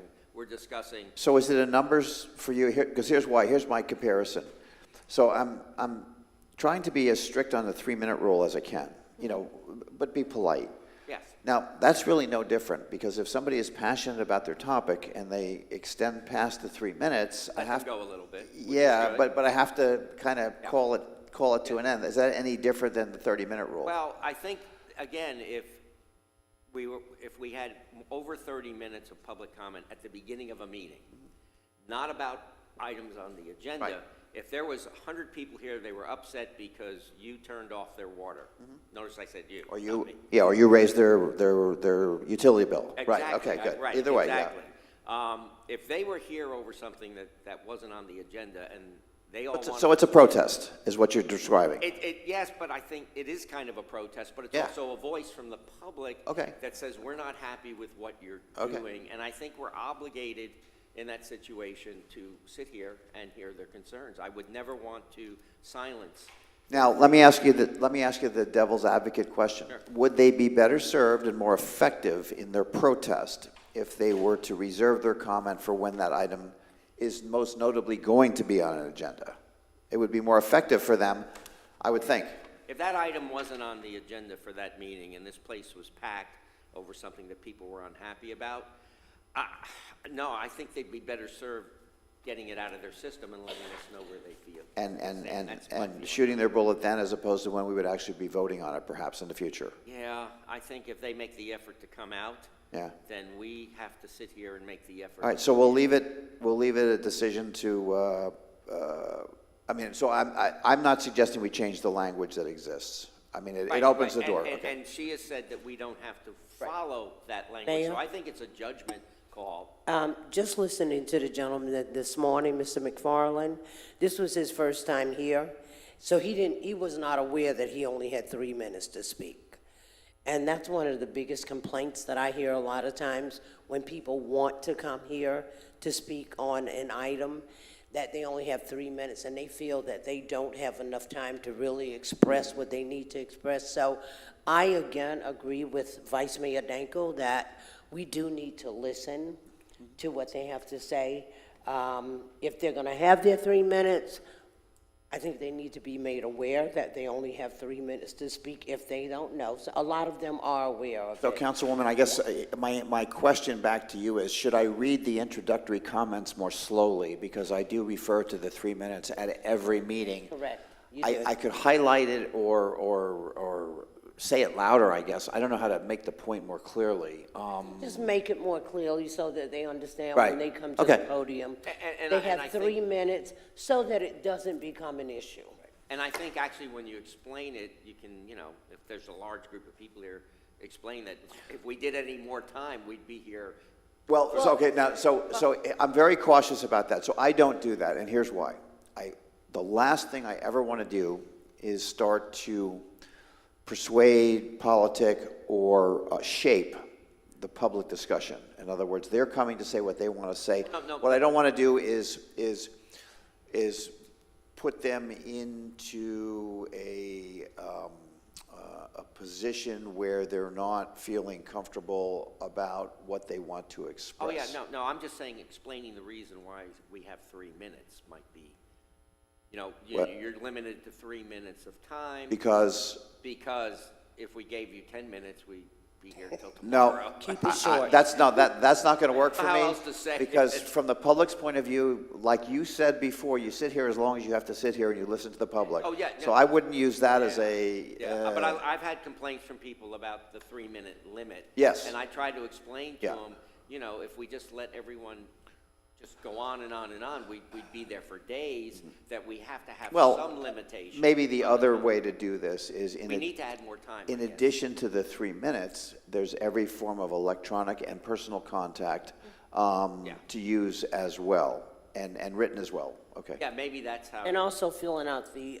comment card. And which Councilwoman Pontieri had reinforced last time. I think that's excellent, because that's our best guarantee that they will get to the finish line that they're hoping for. And Okay. I'm just wondering, and I'm not making a suggestion, this is just something for a discussion, do we need to maybe increase that 3 minutes to 3 minutes and 30 seconds or something? I don't know.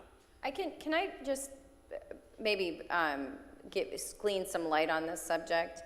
The policies and procedures also state that you can extend or shorten times to speak as necessary, that the presiding officer can do that. So sometimes in other forums that I've been involved in, if there's 30 people all there to speak about one item that's not on the agenda, the presiding officer or the city council can choose to say, okay, since you're all here for the same item, we're gonna limit you to 1 minute apiece. You can do that. Or someone that comes up and said, hey, it's my first time here, can I have a little bit of extra time? Extra time can be granted on a case-by-case basis. Or say the 30 people here are all here for the same item, but they don't necessarily want to speak, and they want to yield their time to one representative. You can say, okay, we're going to give you 10 minutes. So or how 15 does city minutes. council know any of that in advance of a meeting? So, you wouldn't know in advance, but we've had situations, like I can think of the park. Yeah. When you all knew when you got here, oh, all these people are for the park. And when you're in the public participation, you could say, okay, how many people are here to talk about the park?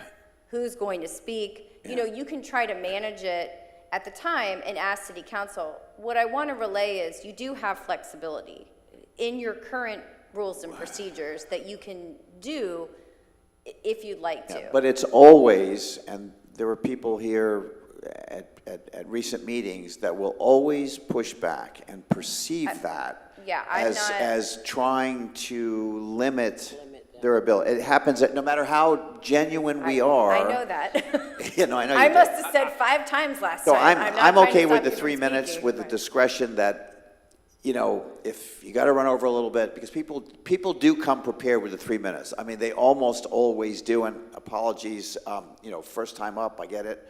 I'll be a little more clear in the opening comments that this is 3 minutes. Like I said, there are other ways over and above the 3 minutes to communicate with every one of us and city staff and everybody at the city to reinforce, to make your point. I think the way you've been doing it, letting people go a little over if it's obvious they need it and, you know, it's not repeating itself, I think is fine. I think the way you did it with the park situation was brilliant. That was worked out in advance, and they were agreeable to it. The fact they were agreeable to it. I would hate to limit, say, okay, we got a lot of people here today, so I'm going to limit you to 1 minute, because like you say, a lot of people spend a lot of time getting 3 minutes down, and you don't want to throw that, you know, a monkey wrench into that. So I think the way we've been doing it is And city pretty much manager, worked. we'll look to you a little bit. So your staff is so good at working together and engaging with the public, with the public, and helping them get their message to city council in the best way possible.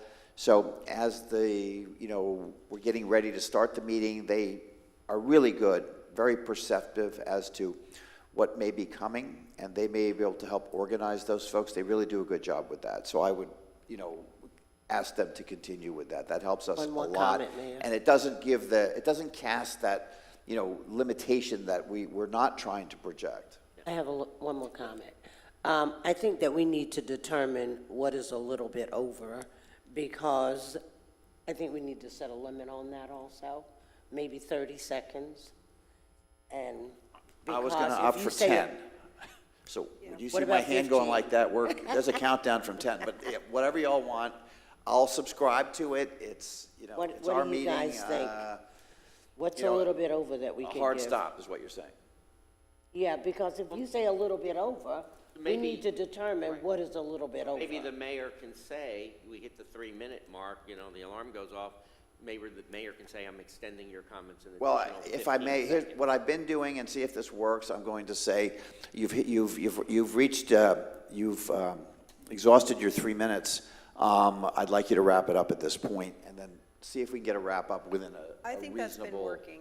Yeah. Yeah, it's been working, but if it gets to a point where it's not. Otherwise, then I everybody, think you what's can going to do it. happen is you're inviting the 30 seconds. So now you're at 3 minutes and 30 seconds. So if you'll oblige me, I will make it clear that we're looking for them to summarize and wrap up, pretty quick. Okay. It's either that, or we could go like the route of the Emmys or something, where we start with exit music and just get louder and louder and louder.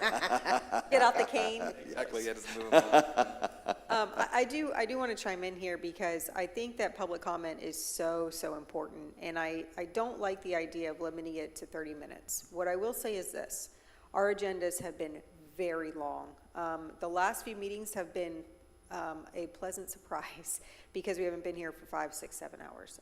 It is incumbent upon us to be very attentive to every single thing that's on the agenda, and if we have an hour and a half or 2 hours and keep in mind too, sometimes the resolutions take an hour. Sure. So it can take an hour to get through resolutions, an hour and a half, 2 hours to get through public comment, and then we've got, 12, 13, 14 items on our agenda that we are voting on that affect the public in a very large way. So while, public comment's very important, obviously, it's one of the most important, if not the most important thing in our government, but so is making decisions with fresh minds and not wanting to overlook anything. So I think that as our mayor, as a presiding officer, it almost has to be a game time decision when you're looking at the agenda. And if we are, because of the length of the agenda, if within the discretion of the mayor, it is going to be limited to 30 minutes. That needs to be stated at the beginning. So it may be worthwhile to have kind of a canned, similar to what you read now about public comment, kind of an alternative that says, we welcome public comment, but due to the length of the agenda and the importance of the items on it, at the beginning, we are going to limit total public comment to 30 minutes. And at ask the you to end- consolidate your message so that it's just as strong. Sure, we could do that, and then, but let them know, at the end, we don't limit it, but we want to make sure that we get through the very important items on our Reminds me of the agenda game on tonight. Sunday. Was his foot all the way in, or was it just over the line? I don't know. Again, people work hard to get 3 minutes down. I would hate to, I understand that, Mayor, but and, I mean, it's kind of a decision that can be made up here by the mayor. It almost becomes a political decision. No. Where you don't want to be seen as shutting down the public. here's I the- would be concerned. No, I'm Here's my- objective. here's- According here's- to the earlier slides, I am objective, so I will be objective. yeah, my main concern is this. We have, what are we at now? 102,000 residents, Yep. okay? We're talking about the maybe 3 times a year where we have a city council, a city hall here that's packed with 200 people. So do we prioritize those 200 people at the beginning of a meeting getting in their public comment versus making sound decisions for the 102,000? I don't think so. I think that if we limit it to 30 minutes based on the length of the agenda at the discretion of the mayor, because there's an unlimited public comment at the end, I understand they'll have to wait through the agenda, but we're not taking away their ability to make public comment. We're just saying we have very important business to get through. And so we're going to limit at the beginning to 30 minutes, but you have your opportunity still at the end. I see what you're saying, and I understand what you're saying. Now, Again, we've, you're that asking. we've never done this, just so you know. So I know, no right, precedent and has been that's why set, I'm nor concerned. are we anticipating Right. to start doing that. I guess I'm concerned about it because we would be asking people to wait through that heavy agenda to get to the end. They could be waiting hours to speak. And if they've made the effort in that mass to show up on an item that's not on the agenda, it's probably something we're going to want to listen to. Whether, it Yeah. could take hours, but I think their freedom of speech is to me, Very important. the most important So- part of this whole thing. So this is one of those items where I'm going to suggest that we don't, okay, let's assume that we don't have consensus on this item at this moment, but we get to discuss it again. Sure. How's that? Absolutely. Does that work with everybody? Absolutely, but I would also say that in addition to having discretion in case, we have a bunch of people all wearing the same T-shirt in here that are going to come up and yell at us, the other light to look at this would be when we have the room packed full of children and they're waiting for some type of presentation in the beginning, I feel so brutal when we make, I don't want to say we make, but when parents have to sit here with kids for an hour and a half, it's just tough, and I think that might be another, opportunity for you to have this type of discretion, Mayor. And while in workshop, if I may, just one more thing, I need this help.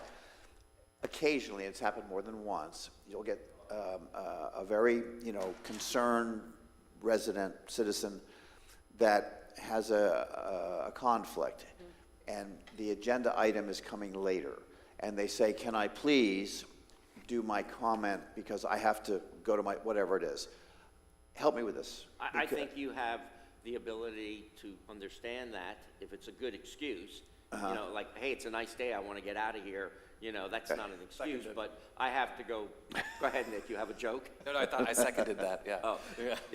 All right, But so you I want think that to if be someone discretionary? Someone says, I have Because to it does be at- open the door. I have to be at work in 1 hour, or my mother is sick in the hospital, and I've got to get to the hospital, but I felt this was important. I think you have the discretion to I mean, do the that. other option I have is to ask them to please go fill out that card, and we will respond to them. I think it's a case by case. okay. But the other thing you mentioned, though. That doesn't help, but go and- ahead.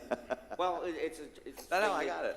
Why you're in that- I'm it's okay. why you're in that chair. I'm okay with it. I'm just asking for your advice. But I think the other thing, though, is when we have a packed house, but we have presentations, let's do those first before we do public comment. I think you should have the flexibility to move that. And I think we. All right, hold on. We're going to get to the agenda, so hold that thought, because, yeah, I think everybody's going to have some comments on the order of agenda. So let's, when we get Have there. one more. I might be out of place on this, but I'm going to ask. Would it be wrong if we asked for some public opinion on this at this point? On I may, on what we were just discussing about the 3-minute limit and limitations on that. We only have a few people here. We have a, Ask for the public, ask for public comment on if anybody would like to comment on that. Well, this is a special workshop. so Okay, it's not really that's why I said I appropriate. might be out of Yeah. place, but I Yeah, was gonna ask. we have another public participation At the end. at the end. Yeah, Okay, then they can Yeah. speak at the end if they like. I think, Mayor, Okay. if you were to but open the. but hold on. Sorry. But, I'm just trying to understand the question. You're going to ask the public how long they would like to speak. The No, answer is just going to ask be unlimited asking their opinion on it. on if they would like more What we time were to just speak. discussing, how does it affect them, and what are their thoughts on it? How do you feel about it? About the 3 minutes, about should we take away, should we only limit it to 30 minutes? That's what I'd like to hear. You don't have a good feel for the answer to that already, huh? I mean, I still would okay. like to hear what they have to say. Okay, Mayor, I think if you were to open the door, I understand there's Yeah. people who have come in and I do sympathize with them because we try to accommodate because we have some 9 AM meetings, we have some 6 Well, PM early and late, meetings. yeah. Right, but I do understand. The problem is, I do feel like it could be abused, and that's my fear. So I think, we're coming up with policies and procedures for a reason, and there's always the ability to have somebody to speak on your behalf if you absolutely have to be somewhere, or I cannot say enough, I wish more people would do comment cards. Because I try to take notes as quickly as I can, but sometimes it's hard to track people down, and so the comment cards are the best way to do it, and it's just, people don't take advantage of it enough. So I think that, we keep to the schedule the way it is, because otherwise, then you get into a discussion as, well, how come their excuse wasn't good enough, but theirs was good enough, but mine's not? so a suggestion, Councilwoman Hyder suggests that we listen to whatever public comment is available today after this meeting, and then it'll come back when you bring it back. We'll discuss this same issue one more time. Is that a question or a statement? No, that's a direction. Okay, yep. Fair enough? I mean, Got it. understood? Yep. Okay. And no doubt we'll hear public comments at our next business meeting. Well, between now and then, anybody that listens to this might weigh in, and you might get Well, this additional. And will- also, each city council member can go out to the public independently and ask folks what they might like and bring that back. There's nothing wrong with that either. So the comments, the consensus that on each item that we've discussed today, what will happen is it will come back in a resolution form with an amended policies and procedures with underline and strike through. And that's how it'll come back for one public meeting as a resolution for you to discuss, yes, these are the changes we'd like to make more, that's how it's gonna be coming back to you. I would like to point out, this has been on our agenda, city manager, for how long now? Our long-term agenda online, available to the public, this workshop? I'll look to the city clerk. So we do publish our agendas. I don't believe we publish an entire packet with the future worksheet. No, I understand that, I'm sorry. I should have 6 been more months clear. at least since it's been discussed. Okay, so we even instructed, or suggested, I should say, there were some folks here, I think at the last meeting, that took a pause with some of our procedures, and Yes. we suggested that they come, and I'm actually surprised to not see them here. So I think we also have to keep in mind, we have people like Ms. Puglisi that come all the time and have a history with the city and have very good input all the time. But there's some people who really don't understand the policies and procedures, and sometimes their frustration is because of a lack of understanding. Right. So I think in education, like I said at the beginning, to let people know these are the rules, this is going to be the order of things, that will help our residents understand what we're doing and why we're doing it, rather than us changing our policies and procedures when we have a lot of people to consider. Good point. I think that the education at the beginning can help that. So we would push out the results of this workshop and then the subsequent kind of, not codification, but agreement Yeah, on the- this. the amendment. We'll push this out, and then each of us can kind of refer to it, both when we're not on the dais or when we're on the dais, that this is the playbook. And if we can help you understand it so you can maximize your communication or your influence on city council, we will help you do that, because there is a book, a playbook that you can use. So I think that's a good idea. Okay. Okay, so we went over, this is the, as I said before, this is the, we just talked about it, the regular agenda format, regular business meeting format, and this is in your policies and procedures listed in this manner. We generally follow this procedure unless there's, you know, an ask to be called out of order, that can be granted too. So for example, you know, if, I know last time when we did the photography winners, there was a lot of children here that had to leave and didn't get their prize. That could have been something where we could have said, okay, we're gonna move this presentation up before public comment, and so we can get these children out, you know, and they get their award. That can be done on a case-by-case basis. You know, the mayor usually just asks city council, everybody okay with moving this item? Yep, okay, good, we're gonna do that now. So even though this is an established format in your policies and procedures, things can be moved because the policies and procedures allow for that. Things can be shipped, items can be shifted. So I'm going to jump right into it. I'd like to reverse 3 and 4. And then ask city council members if they're okay with that. Right, so the mayor wants to move the first public comment after awards and presentations. Fine with that.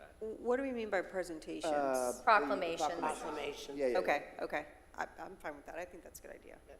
Especially for those reasons that Nancy Okay. just kind of presented. Are you talking about doing this permanently, or are you just Yeah. talking about? Every agenda format would now change. Number 4 would be number 3, and number 3 would be number 4. I think that's a good idea. Tell me what your reservation is. Again, I think it should be on a case-by-case basis, which gives you flexibility, you know, to make that determination. Would give me an example to where, I'm just trying to understand, does it make any difference to the public or to us whether we do the procs first or the public comment first? Yeah, as long as we're not piling up too many proclamations. So let me go a step further, which I didn't include, but city manager, if we were to limit proclamations to never more than 5, because I think 5 is a lot. I'd like to go 3, but I'm not sure that's possible. So never more than 5. I know there's been times, and maybe, but 5, that's it. And I'm only doing it because of the number of city council members. Yeah, it's city council's pleasure. I would just say that we do have some proclamations that come all at once over the course of a month. So we would have to be, unfortunately, selective, working with you, Mayor, Right. on which ones would come. Sure. Okay? And that gets you over that hump. I think that's a good policy. Yeah.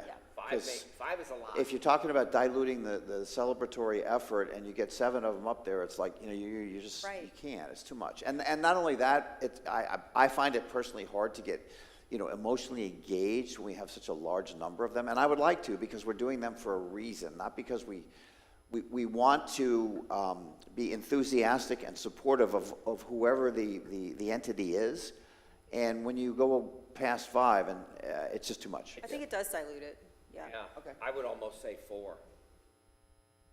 But if you want to go with 5, that Let's- you're let's- comfortable let's with try 5. Let's see how that Okay. works. I would just, I wouldn't want us to be delaying public comment on an No. issue that is important to the public, because we've stocked. So it, here's you the know, benefit. proclamations. Each one of us, as we go up and offer the proclamation and then attend the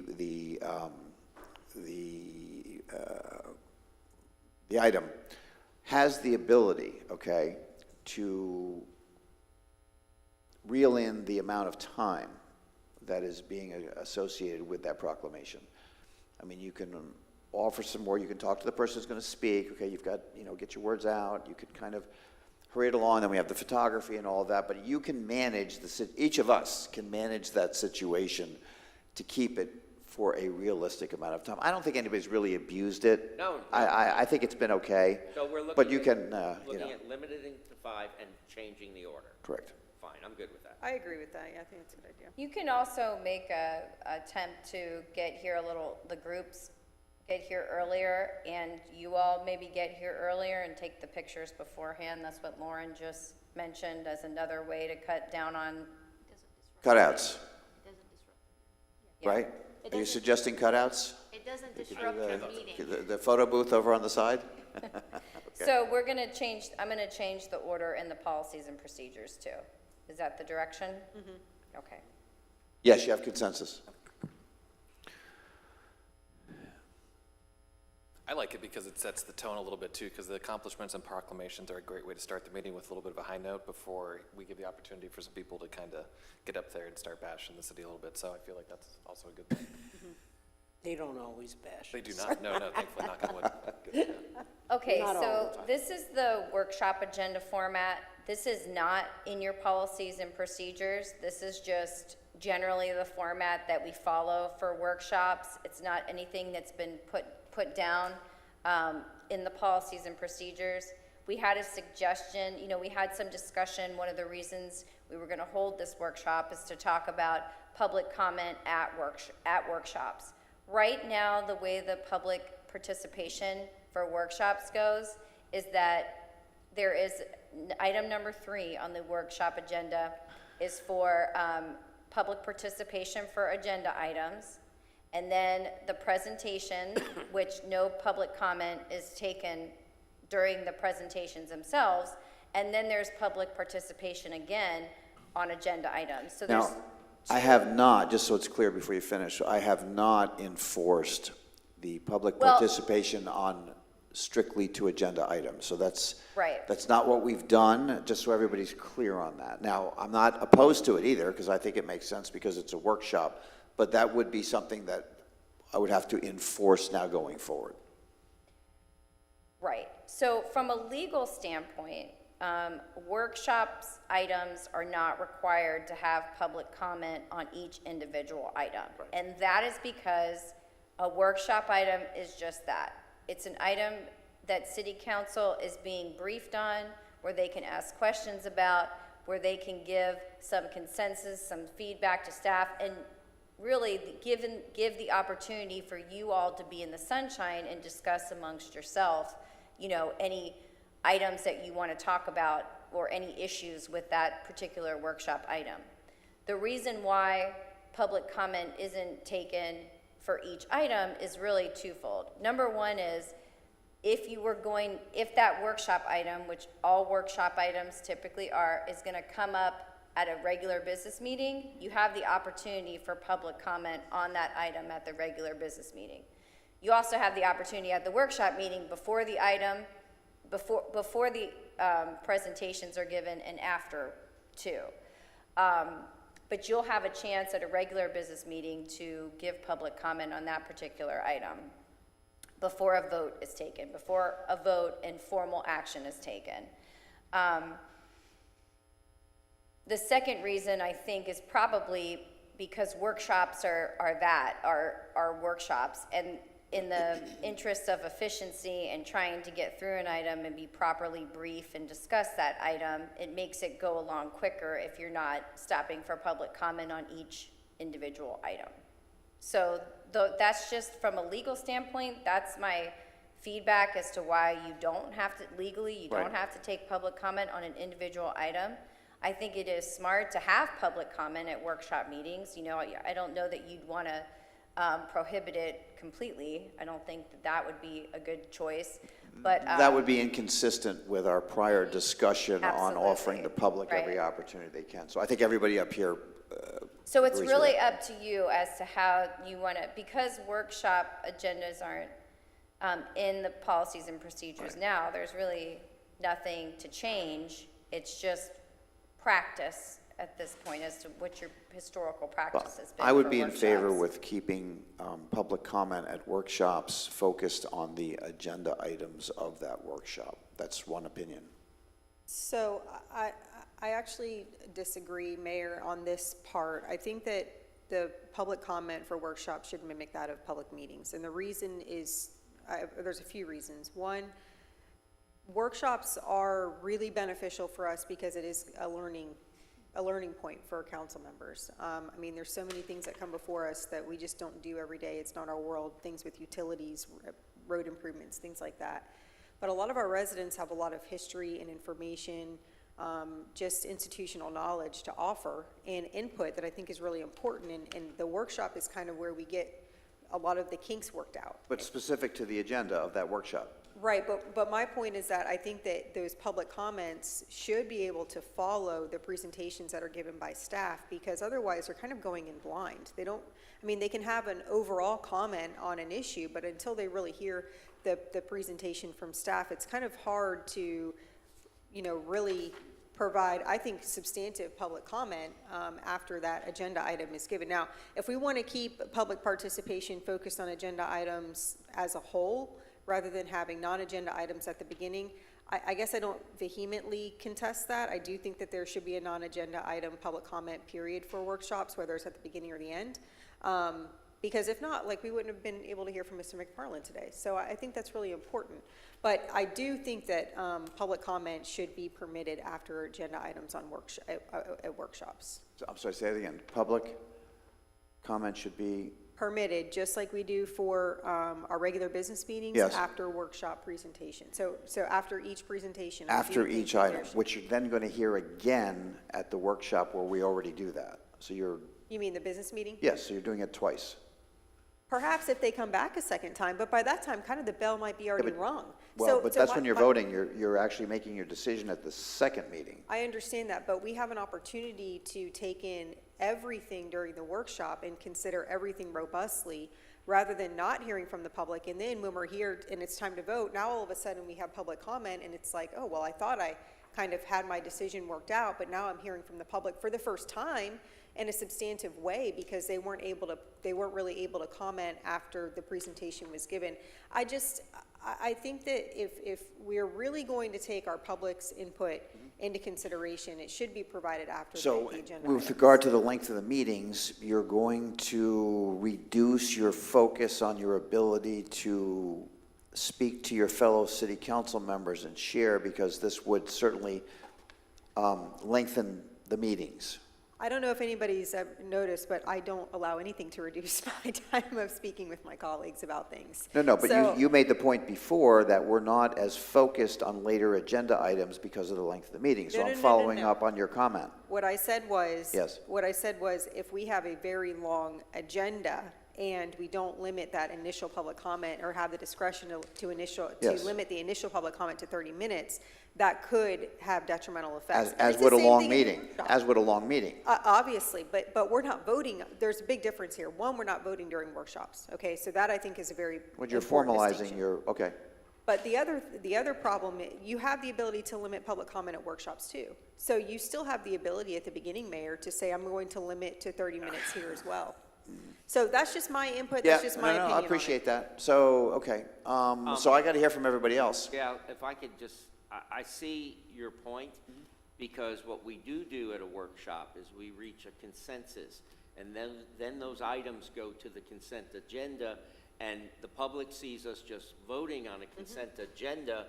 Most times, there's been no discussion of those items, unless the public is really focused on it, or one of us wants to pull an item out of that agenda. So I kind of think we need to give some thought to this before we come up with our consent. In other words, we hear from staff, we then could toss it out to the public and then come back and have our conversation.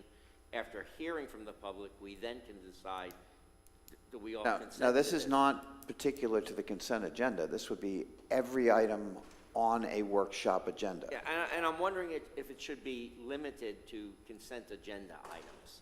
Well, the But- public already has the opportunity to comment on consent agenda items in a workshop, correct? Well, Or not? at the end. No, I'm sorry. So what is the question, Mayor? The consent agenda appears only at business meetings, correct? That's correct. The public does have a chance to comment on those items. That's correct. They won't appear at a workshop, so that this, it's really not a, But it's what not I'm a, it's saying, not a, though, it's not a is- moot discussion right What now. I'm saying, though, is at a workshop, Yes. we get that consent, and then it goes to that agenda. The public has not been able to comment before we reach our consent or not reach our consent. And I'm wondering if that public comment would, yes, it would lengthen a meeting, but would it give us more insight to where the public stands before we reach that consent? Which is pretty much just then pushing it to the business meeting and we all vote on it at once, unless something really sticks out. I'm not opposed to what she's suggesting. And I know it would lengthen our meetings, but that's why we're here. And would it decrease participation at the voting public meeting? That's just another consideration. You got to think about it. Are people going to come twice? You know, maybe we should try it. Let's see what happens. Well, I'm not into experimentation here because I'm not sure what the metrics would be for What success. I am into is. But I'm not opposed, so hold on, I haven't decided yet, at least this one vote, so let's. My point would be is, this is something that we're pretty much voting on, even though we're just giving our consent. It takes it to that consent agenda. I think the public should It takes it to an agenda item for a vote at the next meeting. It doesn't take it to the consent agenda. What Vice Mayor is saying, though, is that sometimes, like, so a really good example is the I Park get it, and I know, Rec's I've heard fee it thing. 3 times, I understand, I Yeah, got it. Okay, well, it didn't seem like that, so I just wanted to make sure that I understand, because like with the Parks and Rec fee thing, we all came to a consensus on certain things, and then that went to the consent agenda rather than being a separate Sometimes it agenda does go to item. the consent Right, agenda, but not that's his always. point. What we're talking about is not confined to the consent agenda. This would be every item on every workshop agenda, Well- which is fine, and I'm not there yet. Let's hear from everybody.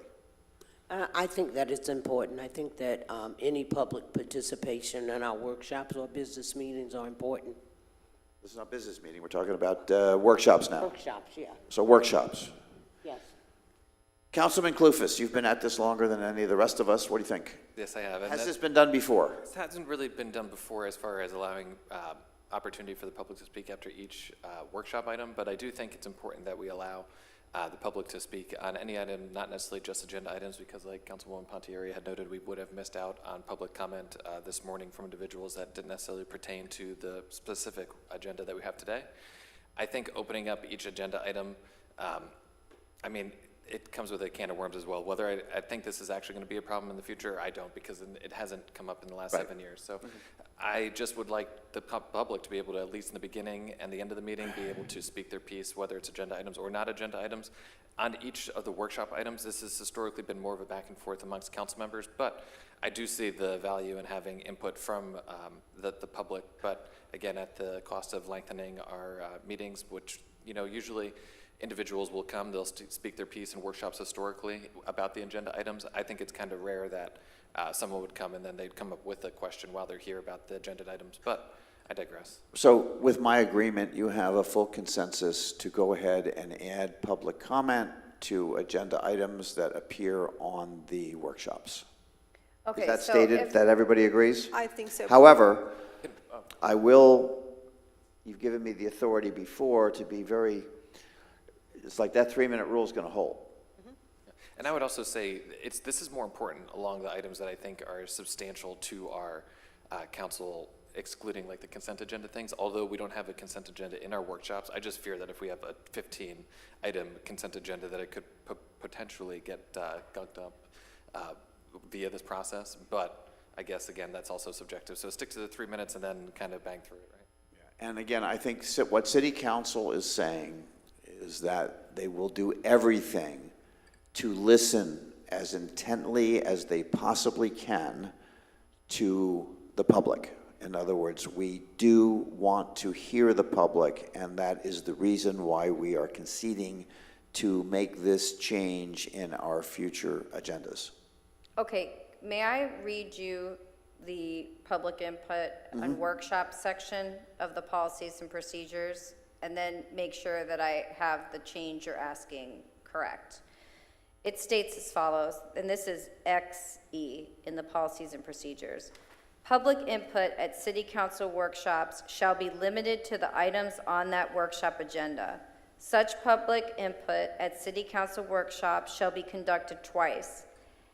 One, as the workshop's first agenda item after the call to order and pledge of allegiance, and two, after the council's consideration of its agenda items and before reports. So that's what it states now. Right. So I'm hearing two things. One, you want to allow for the public comment period to include agenda and non-agenda items. No, my interpretation of what was said was it'll follow the business meeting. You can have non-agenda items, public comment first and last, and you can have agenda items after each agenda item's public comment. Okay, So you want to keep, Consistent, so the public can Right. understand what the heck is going on here. We're going to be the same at business meetings as we are Okay. at workshops. so you want to keep both first and last public comment periods and add in the ones in the middle for the That's what I heard. presentation. So we would basically, the item would come up, we'd have the presentation by staff. Same regardless of what thing. kind of meeting. Very easy for We people to don't understand. discuss it till we do public comment, then it comes back and we discuss it, and then we reach a Yeah, consensus. simple is better. Yeah, I think it's important we do that. Okay. I mean, I think- yes, it I will think we've lengthen all our agreed, yeah. meetings, but that's why they pay us the big bucks. So I have a quick question then. Should we add the workshop agenda format to the policies and procedures? I mean, is there a reason why it's not added, the business meeting policy? I think Nate's going to add that. I'm getting she's got to make a change here regarding the No, I know the agenda. change is going to be made to XE, but we have, so we have an agenda under C. We have agenda format for regular meeting. What we don't have codified in the policies and procedures is agenda format for workshops. Is that limiting? Does it need to be? I hear what you're saying. I'm just concerned that that would limit the flexibility of a workshop because there are those occasional workshops that are different. I don't Okay. want to get locked in too deep. Okay. It's just, that's a legal question. You guys hash that out. I don't know. That's why I'm asking it. Should we put it in here or leave it out? I mean, I agree with what the mayor said. Workshops are a little more fluid. Okay. You know, I think you don't have to have it in there, but since really the only part of the rules and procedures that addresses workshops is how it is to public comment, we do need to make that change if you want to have it changed. Okay. And you have consensus on that? And I'm sorry, I have one more question that I should have asked during the agenda for the regular meetings. We have added a moment of silence, so under 1, should it be call to order, pledge of allegiance, and moment of silence? Because right now, that's not, we don't have that currently in there. Okay, I can make that change too.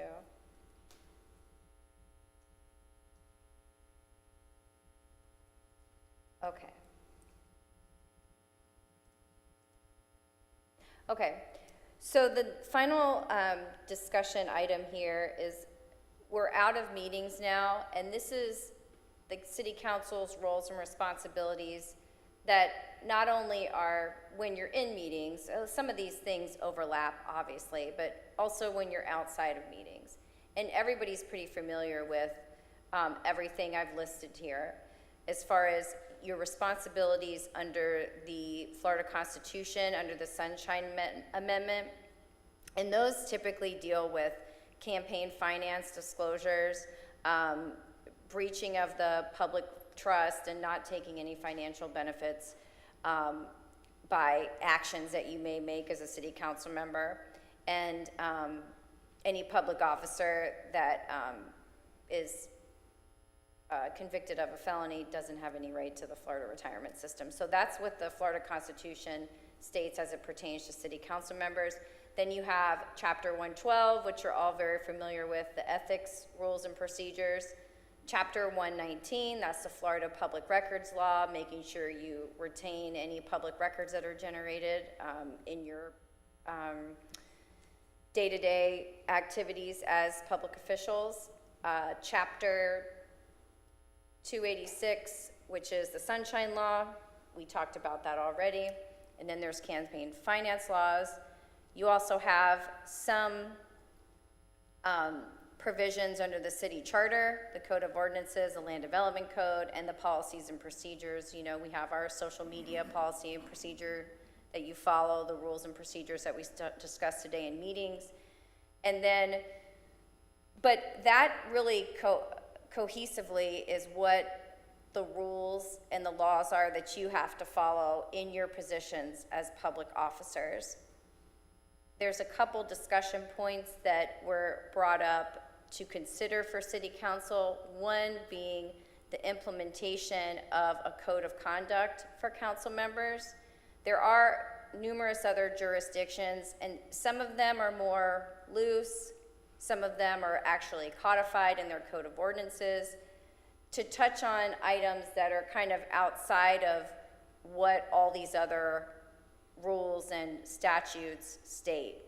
And that is just, you know, a point of discussion for you all. I've prepared just a sample of what it could include. You know, this is not This is not to say it's got everything or that it's got what you should do. It's just kind of a list of things that aren't already covered or maybe fully covered or touched on in your other, in these other statutes that we went through. So this is just a basis. You can take it, you can throw it away. It's just an example of what one of these would look like based on what some other jurisdictions do. So are you asking us to review this and be prepared to comment at the next discussion? Nope, I'm asking two things. Number one, are you even interested in implementing or adopting something like this for yourselves? It's just for the city council. And if you are, what would you like to see in it? And this is just an example to help you consider both of those questions. So I'll give you my first impression here. We're sort of asking the public to practice a code of conduct, which is kind of what is said in the introductory comments to every meeting. I think the reverse, the reciprocal should be true as well, that city council should probably also have its own code of conduct. I don't know what the think- details here are yet. I mean, I kind of do, but I think we have to look at it carefully, but Just reading this, it looks like we already do most of this stuff. That's true. I mean, and in fact, regularly attend all city council meetings. I think we have a rule on how many meetings you can miss in a year without an excuse. Is that correct? I think it's just 3 in a row, Yeah. unexcused. So I think that's covered. You know, being prepared to discuss agenda items, I think if you want to get reelected, you're going to be prepared to do that. I've I not mean, seen many it. of these things are just common Yeah. sense. of course. Things that you We don't already give do. instruction to But, staff. but they're clearly stated. You know, Yeah. we're not seeking contractors or subcontractors. That's not our job. I think we pretty much do what you've got listed here. I would hope so. So I've not seen a problem with this at all. I mean, I've not seen I think we do this already. It's part of the job. I agree. Yeah. I agree. These are, like I said, this is just kind of a collaboration on things that are not specifically touched on here, that you already do. Right. That you should do if you're not already doing it, and it's just listed in a format. Yeah. I also like the idea that for future candidates or future city council members, it's very clear. It's just another part of the definition of what the expectations of the Well, role are. when you're first elected, you meet with our attorney, you go over some of the rules and regulations. At a moment that's confusing and all those other things, so this is You're just kind drinking of. from a fire hose, yes. Yes. So I think this is something that's working Okay. already. Well, I think that the point of signing something like this is accountability. So, I mean, I would be totally fine. I agree with you, though, that I don't, see anybody having an issue with following this, but I think signing it and holding ourselves accountable is important as well. I agree. I don't think that we are doing anything outside the realms of normality with what's stated here. I think that the repercussions are probably non-substantial if the first actual, a warning letter. I mean, I feel comfortable signing this. I do all these things anyway, so. Yeah, I just don't think you can, a warning letter, I'm not quite sure. The warning comes from the public when you're an elected official, and that's how you deal with it. The warning's gonna be, they don't like me anymore, and I'm not gonna get reelected, so we already do this, so I'm good leaving things the way they are. Well, to your point, I mean, in Congress, they do censure one another. So, I mean, this does mention the ability to censure. So I think that this is, again, just an accountability thing. So, I mean, Okay, I think we have consensus. I sign mine. Well, would you? Okay, whoa, You're welcome whoa. to, sign it. I'll hold on to it. So what I'd like you to do is take some time to look over it, see if there's anything have. that is missing or that you'd like to add or that you'd like to take away. You can contact me directly with any feedback that you have. I can make those revisions and I can bring it back as a resolution that you're adopting this code of conduct for city council members, and that, subsequent, all city council members, when they're getting their welcome packet, will be given this item and to sign and to agree to. So that's, would be adopted by resolution, and that would put it so that any future city council members would also be mindful of it and would sign off on it. I'm not, again, I think this is all covered under the charter. There's nothing here that we haven't been doing, that we haven't learned about. I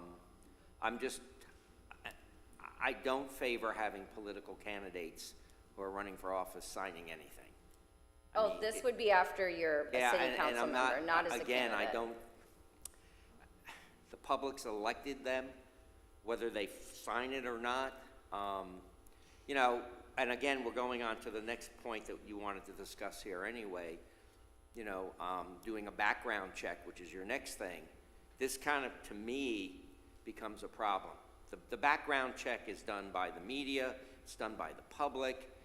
It's not up to government to do that. Are we, let's get I to know, that, let's but get to just that me item. I know. in line with this, and this is why I'm Okay. hesitant So about let's- this, even though this is nothing new, it's everything we follow. I think we step over a line when we do something like this, or that background check thing. We've had an incident on this council where we had a council person who was accused of a crime, and I think the public response to what's happening, that council person resigned pretty quick. And I think that, so I'm kind of tying these two together because I just think it's a line I don't want to cross. Okay, that's an opinion, and Councilman, I have a comment, but do you want to go next? Or? Just really quickly, if this is not something that we're willing to sign, which I am willing to sign it, but should there then be something in our policies and procedures that allow for some type of steps to be taken if a council member does step out of line? Because, I mean, if we say we're already following this, but we're not going to sign it, then should this actually be codified somehow in the policies and procedures? That's my question. I think it is. We have the ability Well, to make let's a go down. motion. Let's go down and get everybody's, and then Right, but we we'll do plenty have of that time. Yeah, yeah. ability to censor a member. So my take on this is that we, as city council members, elected, work hand in hand in the same building, in the same space on a regular basis with city staff. Every city staff, every employee of the city of Palm Coast does undergo this exact same check. So I'm looking to support that effort and have city staff understand that we are hand in hand with the same requirements that they have to work together in the same space every day. It's really that simple for me. And you have a line, I'm looking at it perhaps from a different direction. Are you talking about signing this form, or are you talking about? No, you background brought check? in the other point. Okay. Yeah. So, and I know we may have a difference of opinion on it, but that's what I'm looking to do. I'm looking to be consistent with all of city staff requirements, even though I understand that we are not employees of the city. We work together with them. We've taken great pains to ensure the physical safety and security. I think this is just another step, and I think Councilwoman Pontieri put a piece about folks that had perhaps erred in the past. I can't remember what the subject was. You brought it up at the last meeting, and it was a good point. People that may have done something way in the back. Solicitation, was it, or something along those lines? Oh, yes, the So solicitation, it's not the same, I yeah. get it, but it's in the same spirit that I'm trying to raise the bar, that we are shoulder to shoulder with all of our city staff employee members. That's one opinion. I just would like to take the opportunity to review the agreement a little further. I'm pretty positive that I have no problem with signing it. I just like the opportunity to review it a little bit closer. Thank you. Sure. Whenever I have the opportunity to hold myself to a higher level of integrity or whatever you want to call this, I'm absolutely willing to do so. The only problem I have with it is I don't really know how enforceable any of this stuff is, and we have the ability to censure one of us without anything in place right now, I believe. So, I mean, I'm more than willing to sign something that, holds us to a higher level of integrity and, authenticates that we have read all of this. But yeah, I'm just curious. I don't know about the actual repercussions of it being enforceable and things like that. But I mean, we can't get, I guess you could get unelected, but once we're up here, it's kind of a moot point. Yeah, But and again, Yeah. you know, we had this discussion when our supervisor of elections came forward with the form, and we rejected that. And again, to me, just any aspect of government that requires elected officials to do this or do that is, to me, it's just not the place. It's the public that makes these determinations. And as far as a background check on any employee, I can tell you, any campaign worth its salt is going to do a background check on their opponent to begin with. And that's what happens in the political arena. And it's up to the media to follow up. It's up to the public to be informed. It's not up to getting, say, let's just say candidate X gets elected. And then, boom, the city does a background check on it. To me, it's almost like, how far can that go? Like, what's the It's like point? if you don't like, if say there was a portion of city staff that didn't like that elected official, they could really smear him. But, oh, gee, I like him, I'm not gonna, let's just. Well, I'm not following the last I comment. just In other don't- words, I- this is the same procedure that city staff Right, but undergoes. we're not employees. Okay. We are elected officials. Which There is a has no difference. bearing. We work in the same No, it space, has a under the lot of same bearing, conditions. Because this is Why? government being able to basically go after an elected official. But no, go after. That's where I So lose can you I, there. can I just, Yeah. so the background checks are not actionable from a Right. legal standpoint. They're, the only thing possibly that could be done is if a background check produced a past felony or something like that, that would preclude someone from running for office. And even then, the city wouldn't take that action to do it. They would have to notify the appropriate state agency for that action to be Right. taken. So this background check, whatever background check is brought back from a legal standpoint, there's no action that can be taken by the city. And that also brings me to your point about the code of conduct. You're right. The only way a person can be removed from office is by the governor or by a recall vote. So the, violations of this code of conduct is more of a way, there's not actually anything, you can't remove someone from office from violating it. What's listed is what can, is your what you can do now, essentially, that's open to you through censure, a warning. If it's a violation of the ethics rules, that person could be reported to the, the ethics board for the state. Right, so, but again, on the, I just think we cross a line from being elected to being an employee, which we are not. And I'm just totally opposed to this. Again, anybody running a political campaign is going to run a background check on their opponent, no doubt. And I'm sure there's been background checks on me, and I have nothing to hide. But I just don't want to see us getting to a situation where, yes, something could be done with that background check. Number one, it becomes part of Sunshine if the city does it, correct? It's a public document Yes, if we yes, have it. yeah. Whether or not there's portions of it that would be Someone says, exempt would be dependent on the document. Candidate X, someone in the city says, oh, look, we're in a background check, and they did this 5 years ago or 10 years ago, and boom, it's released to the media. But didn't or you leaked. already obligate the media to be doing these background That's checks their and put job. that out there? Oh, That's their job, so- and they should be doing it. You can't force No, so what's the media difference? to do things. Yeah. But I can basically tell you, any candidate is going to be doing the Yeah, same thing. so it's there anyway. And then they'll do it, but I don't think it's government's role. I think it's your role as a candidate, your opposition's role, the media's role, and the public's role. And that's where I'd like to leave it. You're not, so what you're opposed to is taking on the personal responsibility to do this. Yeah, I'm opposed Okay. to government doing this. Government, it's. Well, it would be. It would be our government here, No, it our would- city hall. No, so I just want to make it clear, these discussion points today are not something that I am suggesting occur. I'm your legal advisor. I was asked to provide these as discussion points, and I'm providing them to you.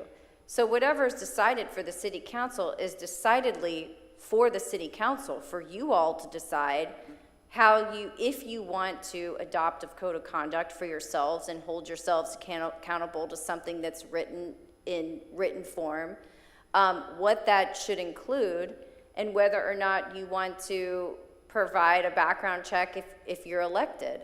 And that's really it. It's up to you as a city council, because it's decidedly how you want to function. So you're suggesting that that could be voluntary by each city council member, so whoever doesn't choose to suggesting- do that, I don't know how that flies, but I'm suggesting it's your rules that you're creating for yourself.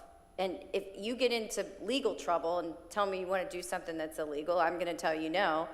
But otherwise, you can do it. You can implement those rules for yourselves, but it's up to you all to decide what those should be. It would also be an added expense for the city to run no, these it would be added expense to the individual council member, $38. So this is, so it's being proposed that the elected officials pay for their own background check when they're elected? That's what I'm suggesting, yeah. So I look at this from two very different standpoints, because when I was campaigning, I got raked through the mud with false allegations. And obviously I have a background like I think a lot of people do, but there were all kinds of crazy things said about me. So I see a background check from my standpoint as kind of like, hey, look here, let's clear the air. This is what actually happened, and all the other stuff that was untrue can be shown as untrue. But at the same time, I also say, what's the point? You're in office. Unless something pops up that precludes you from being in office, then I don't see the point of this, because what can you do? And I understand your point, Mayor, that we're under the same roof, we've got the same security access, all of these things as staff does, so why shouldn't we be held to the same standard as far as safety goes? But let's say that, you know, there's petty theft in somebody's history. Are we now going to say, well, you don't have access to the building just like all other city staff members do? We can't do that. So it's like, it's almost like this is just, in my opinion, this is being used as a deterrent for certain people who may be afraid that there's something in their past that could preclude them from running for office from in fact running for office, and I frown upon that, because that could have been said about me, and I said, no, I'm gonna own up to what I did 20 years ago and deal with it. So I think that this is being used as a deterrent that really has no teeth at the end of the day. And that's my fear about this. Agree. Good point. I Council think- members. Sure, I think the agreement here, the reason that I would support the signing of this, I think, is not only just for us as council members, but it also kind of solidifies how we are expected to behave with staff. And I think that could go a long way of giving staff confidence for dealing with council members, that we're going to deal with them in a professional manner. As far as the background check, I could go either way, and $38 is $38. It's not that big of a deal. I understand all the positions. Yeah, when you're campaigning, everything and anything could get said about you, but after the fact, I kind of understand the reasoning behind it not being really that of all substantial, meaning at all, is that, we're already in here. So I could go either way on that one, but I just want to be clear. I think that conduct for council members is important, just so that it codifies how we should behave with staff as well. Mm-hmm. But again, I think it's redundant because it's already in our charter. Sure. Yep. And again, it's not my opposition to actually agreeing with any of this, because I do agree with it. It's in our charter. It's my opposition to putting political elected officials in a position of having to sign things for government. Okay. And that's why I was opposed to what Katie brought to us, on a code of conduct for when you're electing. Running. Like who's going to enforce it, and why are you even asking for it? The public is the final decider in It's like all the, of those it's like the matters. golden rule. Nobody forces it on you, but you tend to subscribe to it. Councilwoman. Exactly. I agree that it's important that we have a code of conduct among us. As far as the background check, I feel like there's background checks done on all of us when we run for office. So I think the extent of the background check, what comes up in the background check, is what to be considered as to whether we should serve as an elected official or not. I do think that they're important, and that's my opinion on it. I myself have no problem at all with signing a code of conduct agreement, and for me, that's the way I feel about it. So Counselor, help us here. How do we have some difference? I'm not comfortable saying that certainly there's not a unanimous consensus here. How would you recommend that we further discuss this or get to a finish line at the next session, whenever that is? Well, these are, there's two different items up for discussion on these discussion points. As far as the implementation of a Palm Coast Code of Conduct for council members, if the council members feel strongly about going through the sample I provided, reviewing it, and get back to me with any comments, I can bring it back with those comments for a vote, via resolution, and it'll be presented to you again. I think council has indicated that would be good. I do have a question. You say we voted to do this, and an elected official refused to sign it. What would you do? That was gonna be my Right to question. jail. Right to jail, don't pass jail. go. Yeah, Don't right to collect jail. $50. But I mean, what would the city council like to happen I in mean, that what instance? you can't remove them from office? No, it's kind of Right. like, it's kind of like showing up Right. for a meeting, Ed. Yeah. It's kind of like showing up for a meeting. You were supposed to be here, but you could But not we show have- up. We have rules on a meeting on attendance Not for an individual meeting, you don't. for city council meetings. No, you could not show up at the next meeting. No, but if you look at our, That's a 3. There's a maximum number, but I'm saying if you choose not to show up for a meeting, okay, yeah. same thing here. It's like, But- if you don't have to sign it, you don't sign it. yeah. I don't know It how just- that it looks, seems- but, It seems just so frivolous. and that goes to your point about deterrent. I understand that. Yeah, can I ask you a question, Lisa? As far as what's in the code of conduct, and again, I don't have any problem signing it, but I am wondering if there is some redundancy, as Vice Mayor's indicated. Because it's not in our policies and procedures, is it in the charter where there are steps that can be taken against a council member for not following what's in the charter in the policies and procedures? Because I haven't seen No. it. So then this code of conduct then does actually provide some teeth. So in my opinion, there's two options. We can either move to add the code of conduct that we are going to hold each other accountable to, or we take portions of this code of conduct that we find are appropriate and add them to the charter. That's a good point. And if I would just add to that, the supervisor of elections, so in order to be a candidate, if you go through the booklet, okay, some of this is already there as well. So you are required by law to subscribe to some of these things. Yeah, that's, In order to be what's the term, to be not an elector, but a candidate. candidate for A candidate, office. yeah. certified as, have your Well, candidacy yeah, certified, so, whatever. and I'm not as fluent in those details. Maybe we should take the time to look at that as well, because Yeah. maybe it's already there. And I guess, I just want to clarify my real concern here about signing things. So you sign one thing this year, and boom, next year there's something else added. Next year there's something else. What's next? You're going to do a Well, background you did already check? sign, you already did sign your DSDEs. Yes, exactly. So, Exactly. okay, So, so why is this different? well, because that's state law. Okay, And we're not and- making up state law here. And again, what's next? You're going to have to sign this, and part of that includes releasing your tax returns, or part of it, you know what I mean? that too. Huh? The state's they're getting ready Well, to no, make us they're do that asking too. for you to fill well, you out have to your do a financial disclosure as it is now. Yes, but you don't release your Okay. tax returns right, unless that's- you all right, don't want to you're- fill out, you cannot fill out the With all due disclosure. respect, you're taking this way down the road, but okay, and that's an opinion. I respect your opinion, even though I don't agree with it. No, that's fine, that's fine. So, I would ask that, if you could, Nasa, maybe look at what we could add either to our policies and procedures or to our charter that's not forcing people to sign something that does give conduct some right. accountability. So, a couple things. Our policies and procedures are for meetings, which is why this document was asked to be created, because we already have our policies and procedures set for meetings. And this is something that's giving conduct, direction, and guidelines to city council outside of meetings, right? Things in here are not necessarily already set in the charter. They're best practices of what you should do. Now, there are, obviously, it's very clear in the charter that, you know, city council members can't direct staff because staff is under the employment purview of the city manager, and the city manager is the employer. That's clear in the charter. This is kind of taking that and saying, okay, here's what that means. It means you shouldn't do this. Instead, you should do this. You should go to the city manager to ask more information or for questions, or the city manager can put you in touch with staff.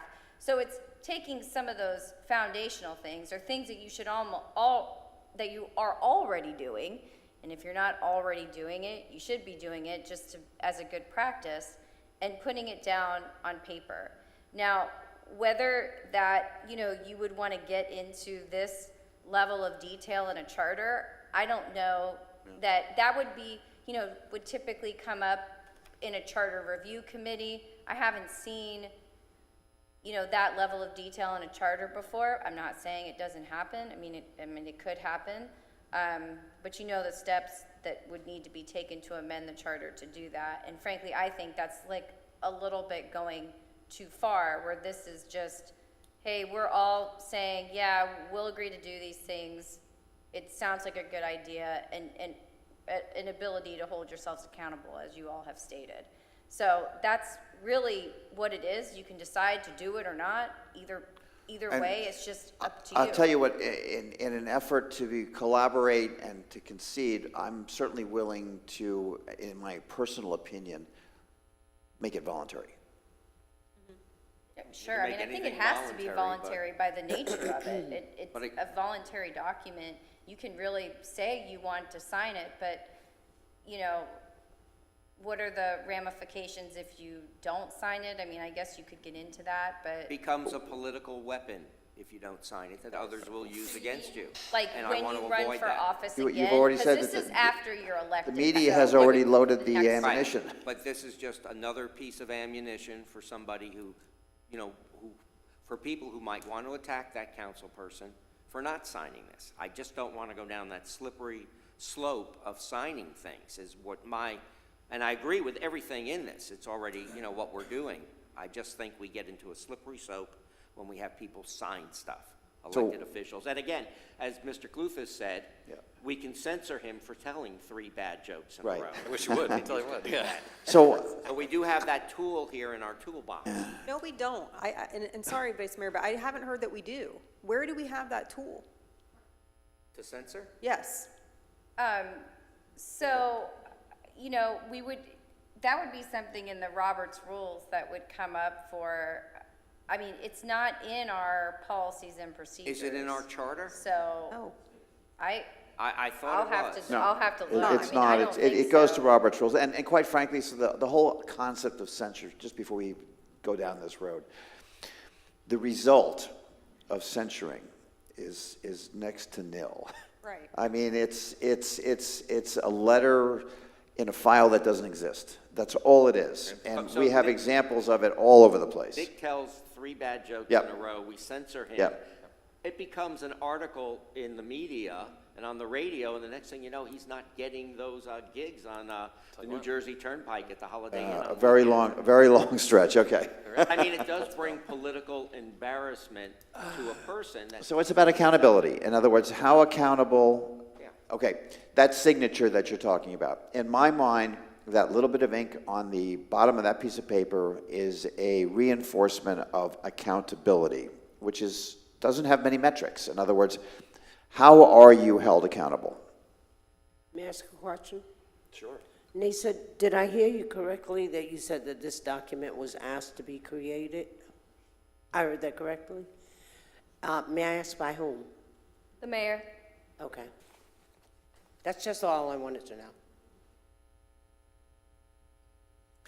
And just to clarify, I think censuring would just essentially be our mayor not recognizing someone to speak, right? I mean, because we, as the chair of the meeting, we do have that ability. So if you really wanted to, like, censuring, I mean, it can also happen if we don't technically have a censuring mechanism in place. That's not my understanding. Nope. In other words, so give us a legal definition, but I don't think I would ever have that authority or ability, regardless of a censorship, to ignore or not recognize you because of that. I don't think that's the attitude, case. You could totally do it.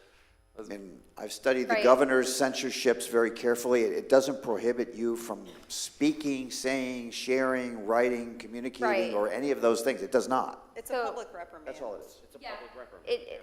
exactly. That's what it equates to, because you can't conceivably stop someone from acting in their role But as is it a public- political tool? It is a It could be. political tool, and that's what this piece of paper becomes, a In your opinion? political tool. Yes, and that's why I'm opposed to it, Okay. even though we All right. follow everything We got that. there. I just, Okay. it's a slippery slope. How do we, so this becomes a discussion that gets voted on, or how do we move this forward? Because we clearly don't have a consensus today to give direction. So we really don't have a consensus to move it forward then. It would have to be, Well, in my actually, opinion, it would need to be. I'm one- not sure that's clear. So if I go down the row and ask who is in favor, who is not, we're not voting, but consensus, we can do that, or we can hold for discussion at the voting meeting, right?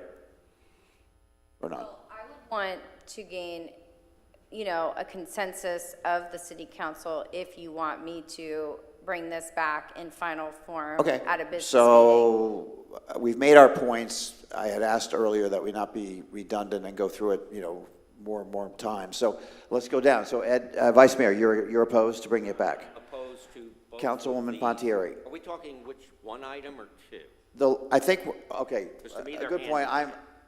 Okay, so now, They seem to be. I handy. so think let me we should combine the two probably- and ask us, okay? So we're combining numbers, the last two bullets. So you are not in favor of bringing it back for future discussion? No, I'm not. Councilwoman Pontieri. I'm in favor for bringing both back for discussion. I'm not indicating which way I would vote on either, but I think that the discussion The should question be was there. only for Yes, for consensus discussion. of bringing it back for discussion. This is not a decision, and that's not what I asked. So, okay, I concur with you, Councilwoman Hyder. So no more questions, right? No, please, absolutely. I just wanted to know, what are the repercussions if you decide that you don't want to sign it?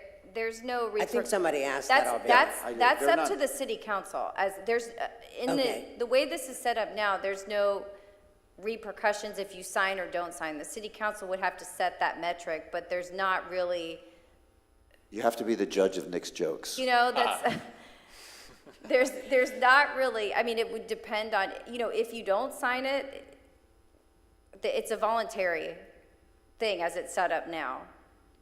So then I probably would have to ask if there's no repercussions for it, but it's a document that was created, then why was it created? Okay, so the document was created upon request as a code of conduct. You all decide how you want to implement the document. So if you want it to be voluntary, if you want it to be mandatory, what the repercussions would be if you don't sign it. Those repercussions, I would have to review from a legal standpoint to see if they could be implemented. But I need that direction from you all to understand how you want this document to function, or even if you want this So, document at all. And I think Councilman Hyder is trying to get to a point where, if there were no repercussions for not signing it, why entertain this at all? And I think the most simple answer is it projects a opportunity to raise our bar to the public, period. It's just that simple. If But- you're looking for any more substantiation than that, it doesn't exist. Then I would probably have to go back to what Vice Mayor Danko has mentioned, that it's already in our code of ethics No, or It's in our charter. in our charter. no. Okay, I don't agree, but Not but in okay. our charter? One, yes, as it pertains to giving direction to staff, that's the responsibility of the city manager. That portion is outlined directly in the charter. Preparation for meetings,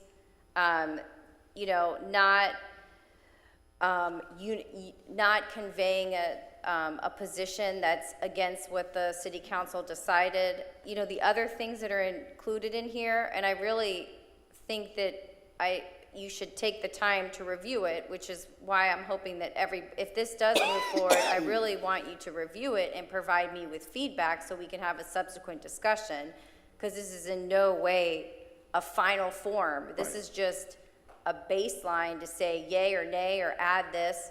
So there's not, everything that in here is not included in the charter. It's, some of also it is, but. Councilwoman Hyder, just to your point, I'm sorry, Vice Mayor, 1 second.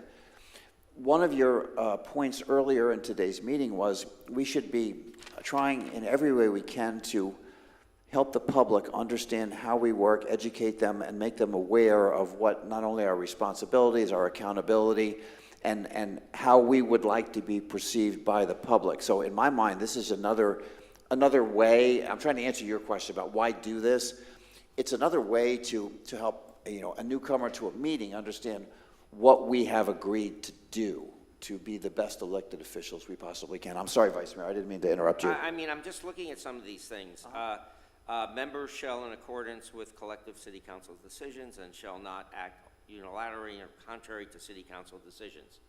That means, like, if there's a vote and it's 4-1, and you happen to be the one and you don't agree with it, I mean, what does that mean? You're going to go out to the public and say, I didn't agree with that vote. I thought that Oh, was I can give you a specific example of Give what me- that give- means. give me an example. Here's what it means. So, for example, I worked for a previous employer, a county, and there was a land use decision that came through on a 4-1 vote that was appealed up to the governor's cabinet. Okay. That's how administrative appeals go once they go to the hearing officer. The commissioner in that case who voted no against it flew to Tallahassee and lobbied to the governor's cabinet for them to not approve the appeal. Okay. And that was in direct conflict with the decision of the county commission. So in that. Was it illegal? No, it wasn't Oh, illegal. okay. No, but you asked when you can Right. still talk about, I didn't want to Right, vote for right. this, but So- you asked me when it could happen, and that was an instance where that commissioner went out and took positive steps to go against what the What the commission had council did, decided. which was that commissioner's right. Well, Yes or no? I mean, I'm asking. it's, as far as is it their right to do so? I don't know it's their right, but they're acting against the collegial Was it decision criminal? of the body. Was there charges No, brought? no, of Yeah, course, so- there wasn't. but to Well, me, I mean, he again- took a public but plane, you- so you it may have can't- been you can't yeah, misappropriation. but Vice Mayor, you had brought up the concept earlier several times now of weaponizing or politicizing things like, and in this particular example, because we've faced that example on this very city council, where a decision was made, it wasn't favored by a particular city council member, and then it was out in the media with words that were quite weaponized and quite politically, charged. Thank you. So I'm just trying to get some consistency here in your approach, because we're kind of up and down on picking the Elected fruit you official. want, not what you don't want. That's elected officials doing that. You have every right to, as being an elected official, presenting your position on anything, whether you're in favor or opposed, whether the council. But we're votes talking about for it or after the not. vote. I mean, Huh? you're talking about this particular example, after city council has voted, whether it was with your vote or not, going out and weaponizing that or politicizing that issue after the fact. Of course you have a right to politicize it, because you didn't agree with it, okay? And again, I mean. So, it could be Nasa, help us anybody. with that again. Just go through just the summary. The way that so there's nothing in here that says that if you vote against something and everybody votes for it, you can't go out and say, I voted against it, and I don't feel that the right decision was made. You can say that. The operative word in this is act. Act against the decision that's made. But again- What does the word act, help me with the word So as act. I just described. If I go on the media, if I As I just create described. a marketing campaign, if I, get quoted, is All that those- acting? No, I don't think so. I okay. think all those things are you, flying your political banner as to what you did. So it's politicking. That's Okay, right. that's it. That's all I need to hear. politicking. Okay. But it's when you take the step, like in the example before, when you went up and actually advocated to a review board that was reviewing the decision, Right. and not following what the collegial body said Which, was their again, is a opinion. political decision. Uh-huh. It wasn't illegal what that commissioner did, from your example. Had every right to go lobby and probably say, He did not have the right to present himself as being the person that stood for what the board's determination was. oh, I think he did. There were no criminal charges. He was the losing vote.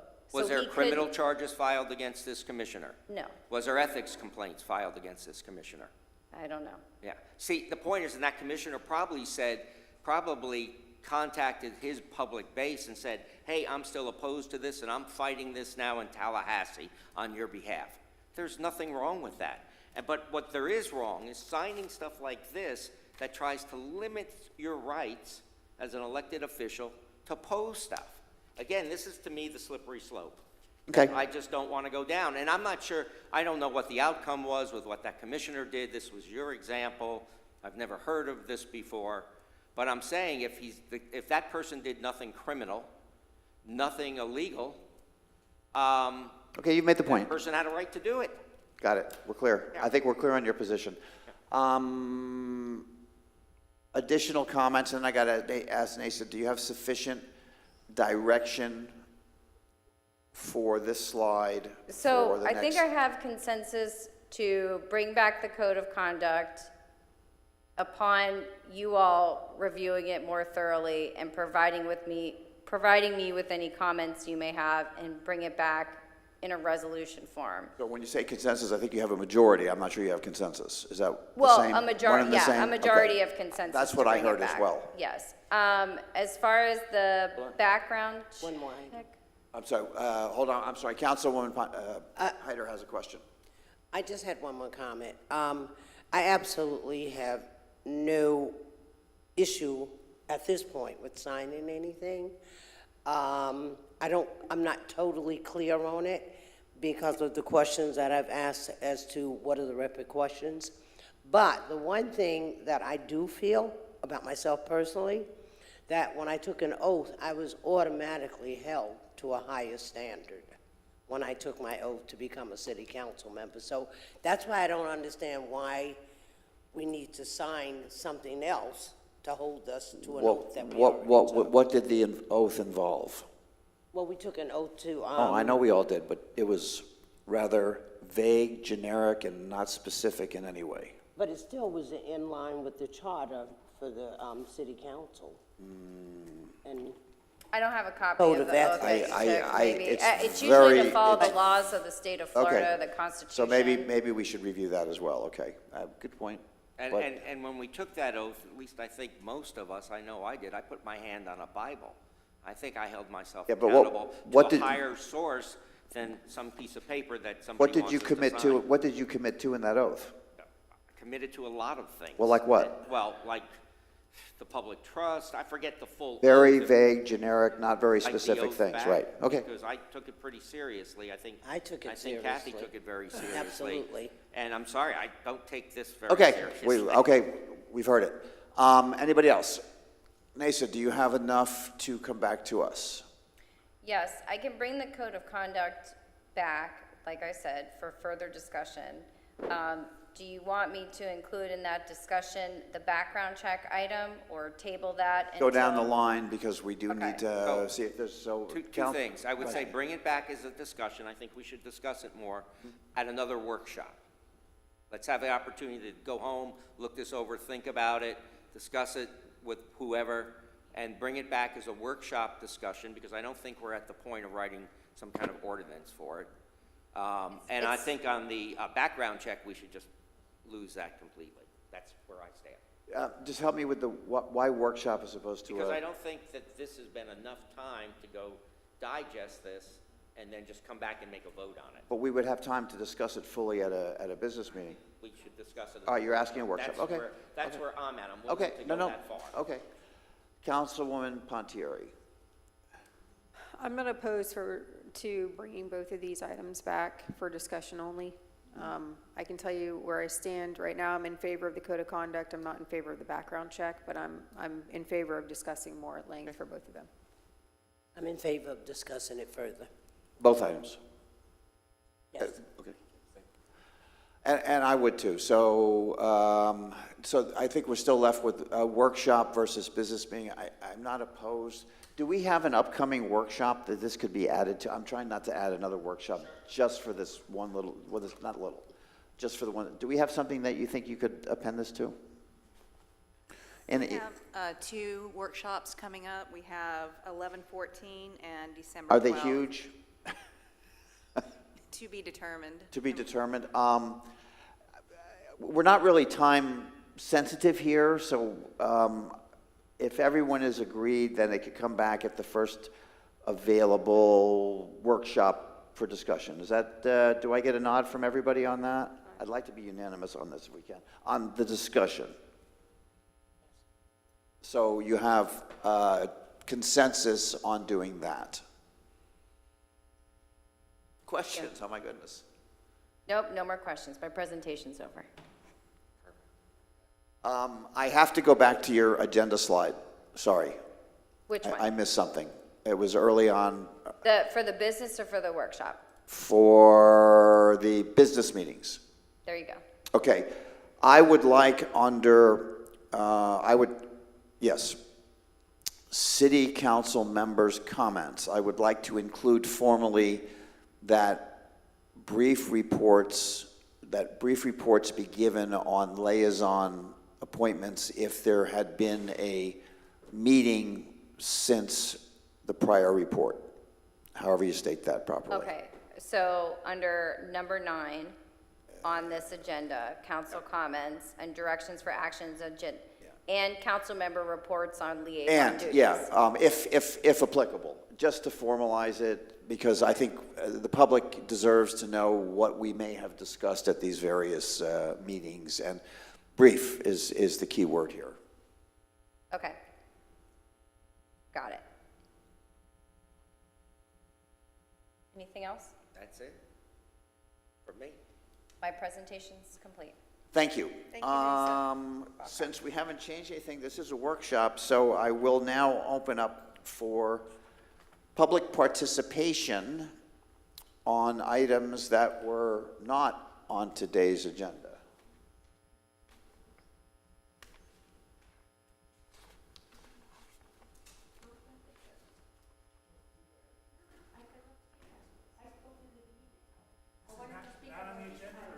Yeah, you can, it's agenda or non-agenda items. It can be either. Go ahead.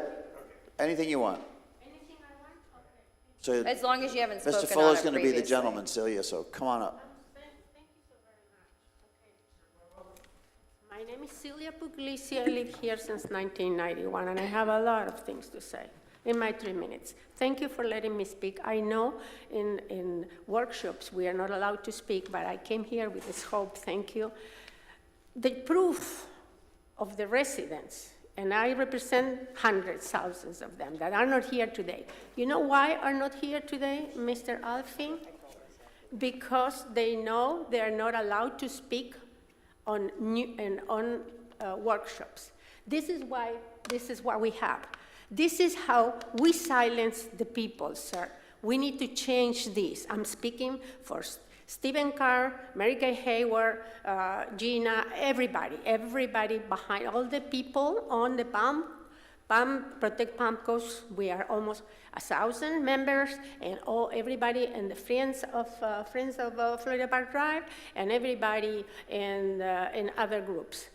That's why we need to let people speak on meetings on items. This is very important. One other thing, I want to make you aware. Please, I was here in one time with all these proclamations that you bring before people make a sacrifice to come to these meetings, and they had to wait hours of your proclamations. There was here a time on which in one proclamation you spent almost 2 hours, and we had here families with children to speak on non-agenda items of something that it was really bad for them, one of these rezonings.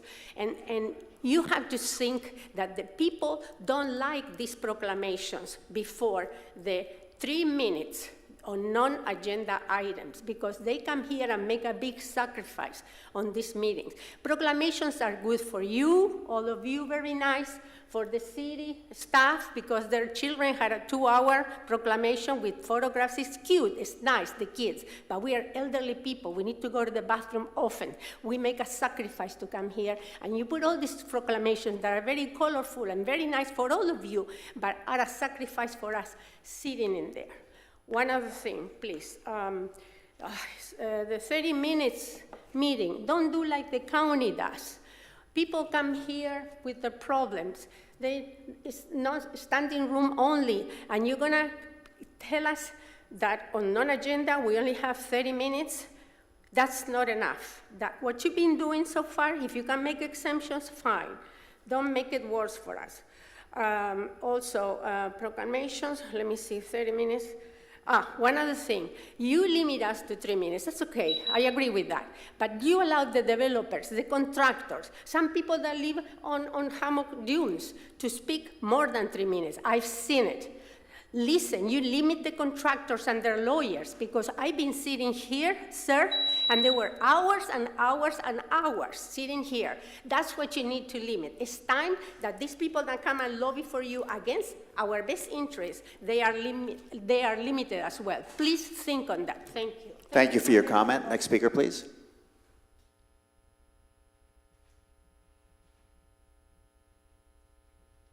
Still have 3 minutes, You have right? 3 minutes. Yes, I was saying. And please, just only for the record, there are people, remember, there are people watching that are online, so just introduce yourself so we have a record. Kirk McFarland. As I was saying, I'm not a cynical person, but when I try to get in touch with a council member and I can't because the mailbox isn't set up, it makes me wonder if that person wants to hear from me at all, you know. And I also understand that the council members have other jobs and what have you. I don't know if that's so, but that's what I was told. If that is the case, since Palm Coast is growing by leaps and bounds, it seems to me that the time has probably come where we have to see about people that will do the job full-time. Because I'm reminded of a passage in the Bible that says you can't serve 2 masters because you're going to love one and hate the other. The same thing if you have divided loyalties with regards to Palm Coast and your regular jobs or what have you, it's going to be a problem. So,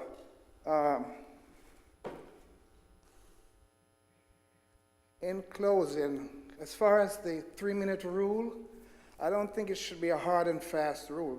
Maybe if you want to make it a hard and fast rule, it should be 5 minutes, because you don't want people rambling off for 10 minutes or what have you.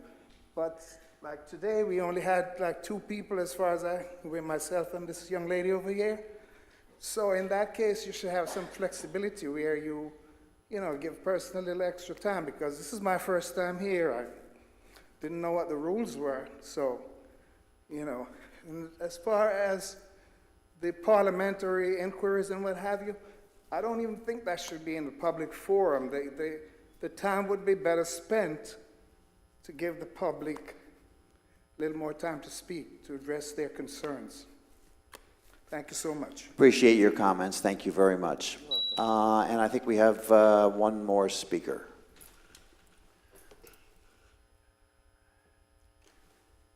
Good afternoon, Honorable Mayor David Alphen, Honorable Vice Mayor Danko, Honorable Councilwoman Pontieri, Honorable Kathy Hyder, Honorable Nick Lufus. The reason I call you honorable is because you represent us and the best in us. And I think it's important in our elections that we have people like-minded that are very serious people. And a discussion point that you had out there about a background check, it's like after the person's elected. No, it should be before the person is elected. You should have a background check. And I disagree with, it's not the media's, it's not their obligation. It's not written down anywhere. It's not the other candidates. It's your autobiography. The voters need to know what your background is. Doesn't mean you're disqualified. That's what it is. You're just putting it out there. The clerk can have that information. You can request it from the clerk, and it's there. Doesn't paint anything. It just says, that's my background. Nothing more, nothing less. You don't need to weaponize it. That is who you say you are. The people need to know that. Just so you know, some statistics from the Census Bureau, 35% of Floridians are citizens of Florida are native. 65% are not native Floridians. There's no way you could know the backgrounds on those people from all over the world. Why do they come here? Because of our standard of living, because of our high standards. 22% of people in Florida are from different countries. Take those statistics and think about that when we have elections. A candidate is, it's not going to prevent anybody from running for office. You're going to run for office because you want to make things better. And the other thing is, the candidates do a background, well, they can't lie about you if you already have your background in your hand. Take that out of it. You need to be talking about issues, policies, moving things forward, the future, things like that. And the other thing can't be used against you. There's nothing wrong with it. Miramar uses it, and they've used it for 3 decades. It's passed every constitutional challenge that they have. It's a good ordinance. It's not after the person gets elected, it's before they get elected. That would be a discussion point that I would hope you have. And it makes a difference in our elections. Why not raise the standard? Have a standard. Thank you all, and it was a great discussion you all had here today. Thank you so much, I appreciate it. And have a great day. Thank you for your comment. If there are no additional members of the public that would like to address City Council, I will go ahead and close public comment and come back and ask for City Council member comments to conclude today. So Vice I Mayor. just want to, this is really nothing to do with us. I want to extend an invitation to everyone on council, staff, anyone listening in the public, for Halloween to come join me at European Village, where I will be the master of ceremonies at a charity benefit at Red, White, and Blues from 5 p.m. to 9 p.m. on the 31st, Halloween costume party. There'll be gift cards, there'll be all sorts of freebies, 2 drinks, and hot dogs are included with your admission, plus a band. There's a 5-piece band. Half of the money will go to a local charity for animals, and then the other half goes to pay the band. Red, White, and Blue makes no profit on this, and I certainly don't either. I've just been asked to be the master of ceremony. So dress up in your best costume, so we don't recognize you until later in the evening. But you can come as mayor if you'd like. Are we bringing pets? Huh? Are we bringing pets? I believe there will be some pets there for possible adoption. I'm not sure how many because of the crowd and the noise, so I think they're trying to work it out. But again, it's just a fun evening, I hope, and brings a little spirit to European Village and Palm Coast, so please come join me. Anyone sitting up here, I will recognize you from the stage if you are there. Very nice, thank you. Councilwoman Pontieri. So I want to thank everybody up here for the discussion today. I think it was good, and I look forward to continuing to make us better and better. A few things, I know we've got Founders Day this weekend, we've got Papalooza this weekend, both are at Holland Park, so I hope to see a lot of our community members out there. That will be fun, and the weather's been beautiful. Really quickly, an update from DJJ. We decided on 2 goals as a council or as a committee to kind of push forward for the year, and there's going to be more details that are released about it, but the 2 main ones are education, awareness, and intervention for teens regarding vaping, and education awareness around the dangers of technology and social media, basically creating a digital footprint and trying to educate our young people on how important it is to not do that, and if you are going to do it in a positive way. So that's my update from that committee, and I wish everybody a good week. Thank you. Oh, and also our fire department has the Hall of Terror, I think this week and over the weekend, so definitely look that up because they do a lot of work in the Hall of Terror, and it's awesome. So I look forward to seeing people in line there. I just have a brief comment. The city has been asked by the newly formed FC3 organization to appoint a liaison that would attend those future meetings and bring back reports. So that's something to think about on a future agenda, if you would. I would just like to thank everyone for a very good meeting today. I think that we accomplished a lot here. And I would also, I'm getting a squeaking. I would like to also invite everyone to the Remembering Heroes Fall Festival coming up on this coming Sunday, October 29th. It will be held at at Town Center Central Park, and we will be honoring veterans, first responders, Gold Star military families, and also local community heroes. Please come out, bring the children, have them dress up in their Halloween costumes, vendors, and the staff there, volunteers, will be providing them with treats, and it's just going to be a wonderful day for the community. We have the Traveling Vietnam Wall coming out, the Iraqi Freedom Wall, Boots on the Ground, Harley Davidson, and just so many attractions to enjoy. So please come out and help us continue to support and honor our heroes in our community. Thank you. Thank you, Councilwoman. Councilman Clufus. Absolutely, tremendous conversation today. I just want to say thank you to my colleagues. Also, I will clarify my cell phone number. I bet, although all my calling cards should have my cell phone number on it, about 2 years ago we got the city cell phone, so we may have gotten the wrong phone number, but I would definitely like to clarify that. That's all I have. And I would just end with complimenting city council members. Let the Congress of the United States take a good example from how well we were able to share our views and move forward today. So thank you all. And with that, Councilor, any final comment? Nothing further. City Manager. I have 3 items, Mayor. The first is we're nearing the holidays pretty quickly, and we have 6 meetings on our calendar coming up, which includes 2 business meetings. That's on 11/7 and then also on 12/5. And those are pretty lengthy agendas. Just based on the conversation today, my goal was to look at opportunities to make sure we accommodate your travel plans or any holiday impact. So we have been looking at canceling the 11/21 meeting, but I haven't really brought that to you as a body of canceling that meeting. What I'm looking to City Council today is that the 2 business meetings before and after will be lengthy, and they're night meetings, but I don't know your travel plans. Would you like to keep the 11/21 if it could give some relief on the meetings that are bookends to that day? Yeah, but I do think there may be people with travel plans, including not just us, but staff too, probably, so it's a busy time of the year. I'd be happy to waive that meeting. Okay. That's how I feel about it. Councilwoman? I'm happy to as well. I don't really care either way, but if you all want to waive, that's fine with me. That'll be fine with me. It's fine by me, but I will actually not be in attendance for the meeting on the 7th. I'll be traveling. I have to feed the horses regardless, so I'm good either way. Does that give you enough consensus? No, very much so. Thank Good. you, City Council. All right.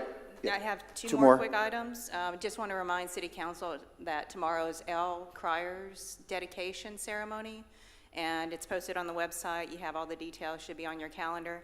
And the last is I would have to end on a very positive note and wish Vice Mayor happy birthday. A little bit late. Happy birthday. All Actually, right, we're not singing. yesterday, No, so you okay. missed it. Yeah, so we're not singing, so that gets us off the hook, so thank you for that. And I would apologize, thank you for the Al Crier tomorrow. I'm stuck hosting a group here at City Hall tomorrow morning, so I don't think it'll end in time for that. So Councilwoman Pontieri, thank you for picking up the banner there. I appreciate that very, very much. All right, with that, I would ask for a motion to adjourn. I have a motion to adjourn. Do I have a second? Second. I have a second. All in favor signify by saying aye. Aye. We are adjourned. Thank you. I learned today we can't argue the adjournment, so. Oh, that's why, yeah, we're going to get right to it. One of your lights is on. Thanks.